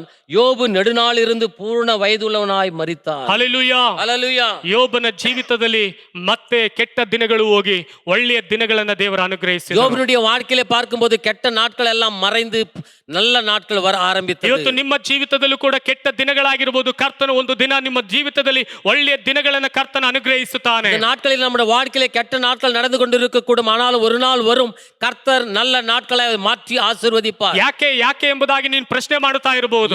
ஏன் என்று சொல்லி ಅನೇಕ ಕೇள்விಗಳು ಕೂಡ ಪ್ರಶ್ನೆಗಳಿಗೆ ಉತ್ತರವನ್ನು ಕೊಡುವುದಕ್ಕೆ ದೇವರೊಬ್ಬನೇ ಶಕ್ತನಾಗಿದ್ದಾನೆ. கேள்விகளுக்கு பதில் கொடுக்க தேவன் மாத்திரமே வல்லவர். ಹಲ್ಲೆಲೂಯಾ. ஹல்லேலூயா. ನಿನ್ನ ತಾಳ್ಮೆ ಇರಬೇಕು. உனக்கு தாழ்மை வேண்டும். ನೀನು ನಂಬಿಗಸ್ತನಾಗಿರಬೇಕು. நம்பிக்கையோடு அமர்ந்து ಯಥಾರ್ಥವಂತನಾಗಿರಬೇಕು. ಯಥಾರ್ಥமாக ಕಾಣಪಡು. ಪ್ರಾರ್ಥಿಸುವಂತ ವ್ಯಕ್ತಿಯಾಗಿರಬೇಕು. ಜೆபிக்கிறவராக ಕಾಣಪಡು. ಆಗ ದೇವರು ದೊಡ್ಡ ಕಾರ್ಯ ಮಾಡುತ್ತಾನೆ. அப்போது தேவன் பெரிய காரியங்களை செய்வார். ಕೊನೆಯದಾಗಿ ಒಂದು ವಾಕ್ಯವನ್ನು ಓದುತ್ತೇನೆ. கடைசியாக ஒரு வசனத்தை படிப்போம். ಯಾಕೋಬ 5:11ನೇ ವಾಕ್ಯದಲ್ಲಿ ಓದುತ್ತೇವೆ, ತಾಳುಕೊಂಡಿರುವವನು ಧನ್ಯನೆಂದು ಹೇಳುತ್ತೇವಲ್ಲ, ನೀವು ಯೋಬನಲ್ಲಿದ್ದು ತಾಳ್ಮೆಯ ವಿಷಯವಾಗಿ ಕೇಳಿ, ಕರ್ತನು ಅವನಿಗೆ ಅಂತ್ಯದಲ್ಲಿ ಮಾಡಿದ್ದನ್ನು ನೋಡಿ, ಕರ್ತನು ಕರುಣಸಾಗರನು ದಯಾಳುವೂ ಆಗಿದ್ದಾನೆಂದು ತಿಳಿದಿದ್ದೀರಿ ಅಷ್ಟೇ. இதோ பொறுமையாய் இருக்கிறவளை பாக்கியவான்கள் என்கிறோமே, யோபின் பொறுமையை குறித்து கேள்விப்பட்டிருக்கிறீர்கள், கர்த்தருடைய செயலின் முடிவையும் கண்டிருக்கிறீர்கள், கர்த்தர் மிகுந்த உருக்கமும் இரக்கமும் உள்ளவராய் இருக்கிறாரே. ಹಲ್ಲೆಲೂಯಾ. ஹல்லேலூயா. ಕರ್ತನು ತಾನೇ ವಾಕ್ಯವನ್ನು ಆಶೀರ್ವದಿಸಲಿ. கர்த்தர் தான் இந்த வசனங்களை ஆசீர்வதிப்பாராக. ನಾವು ಕಣ್ಣುಗಳ ಮುಚ್ಚಿ ನಾವು ಪ್ರಾರ್ಥನೆ ಮಾಡೋಣ. நம் கண்களை மூடி ஜெபிப்போம். ಪರಿಶುದ್ಧವಾದ ದೇವನೇ, ನಿಮಗೆ ಸ್ತೋತ್ರವಾಗಲಿ ಸ್ವಾಮಿ. ಈ ಒಂದು ಸಮಯದಲ್ಲಿ ಕರ್ತನೆ, ಹೌದು ಸ್ವಾಮಿ, ಯೇಸುವನ ಜೀವಿತದಲ್ಲಿ ಕೆಟ್ಟ ದಿನಗಳನ್ನ ಒಳ್ಳೆಯ ದಿನವಾಗಿ ಮಾರ್ಪಡಿಸಿದಿರಿ ಸ್ವಾಮಿ. ಯೋಬನ ಜೀವಿತದಲ್ಲಿ ಕೆಟ್ಟ ದಿನಗಳನ್ನ ಒಳ್ಳೆಯ ದಿನವಾಗಿ ಮಾರ್ಪಡಿಸಿದಿರಿ ಸ್ವಾಮಿ. ಈ ದಿನದಲ್ಲಿ ದೇವರ ವಾಕ್ಯವನ್ನು ಕೇಳಿಸಿಕೊಂಡಂತ ನಿನ್ನ ಮಕ್ಕಳ ಜೀವಿತದಲ್ಲಿ ಕೆಟ್ಟ ದಿನಗಳನ್ನ ಒಳ್ಳೆಯ ದಿನವಾಗಿ ನನ್ನ ದೇವರು ಮಾರ್ಪಡಿಸಲು, ನನ್ನ ಜೀವನದಲ್ಲೂ ಅದ್ಭುತ ಮಾಡಲು ಶಕ್ತನೆಂಬುದಾಗಿ ಹೇಳಿ ಎಲ್ಲರೂ ನಂಬುವಂತೆ ಅವರ ಮೇಲೆ ನಿನ್ನ ಆತ್ಮವನ್ನು ಸುರಿಸಬೇಕಾಗಿ ಪ್ರಾರ್ಥನೆ ಮಾಡ್ತಾನೆ. ರಾಜ, ನೀವು ದೊಡ್ಡ ಕಾರ್ಯ ಮಾಡು. ಯೇಸುವಿನ ನಾಮದಲ್ಲಿ ನನ್ನ ಪ್ರಾರ್ಥನೆಯನ್ನು ಕೇಳು ತಂದೆಯೇ, ಆಮೆನ್. ನನ್ನ ಮನವೇ ಯೆಹೋವನನ್ನು ಕೊಂಡಾಡು, ನನ್ನ ಸಹೋದರ ಆತನ ಪವಿತ್ರ ನಾಮ ಕೀರ್ತಿಸಿರಿ. ನನ್ನ ಮನವೇ ಯೆಹೋವನನ್ನು ಕೊಂಡಾಡು, ಆತನ ಉಪಕಾರಗಳಲ್ಲಿ ಒಂದನ್ನು ಮರೆಯಬೇಡ. Amen. Hallelujah, hallelujah, hallelujah, hallelujah, hallelujah. Hallelujah. May God bless you all. ದೇವ್ರು ತಾನೇ ನಿಮ್ಮನ್ನು ಆಶೀರ್ವದಿಸಲಿ.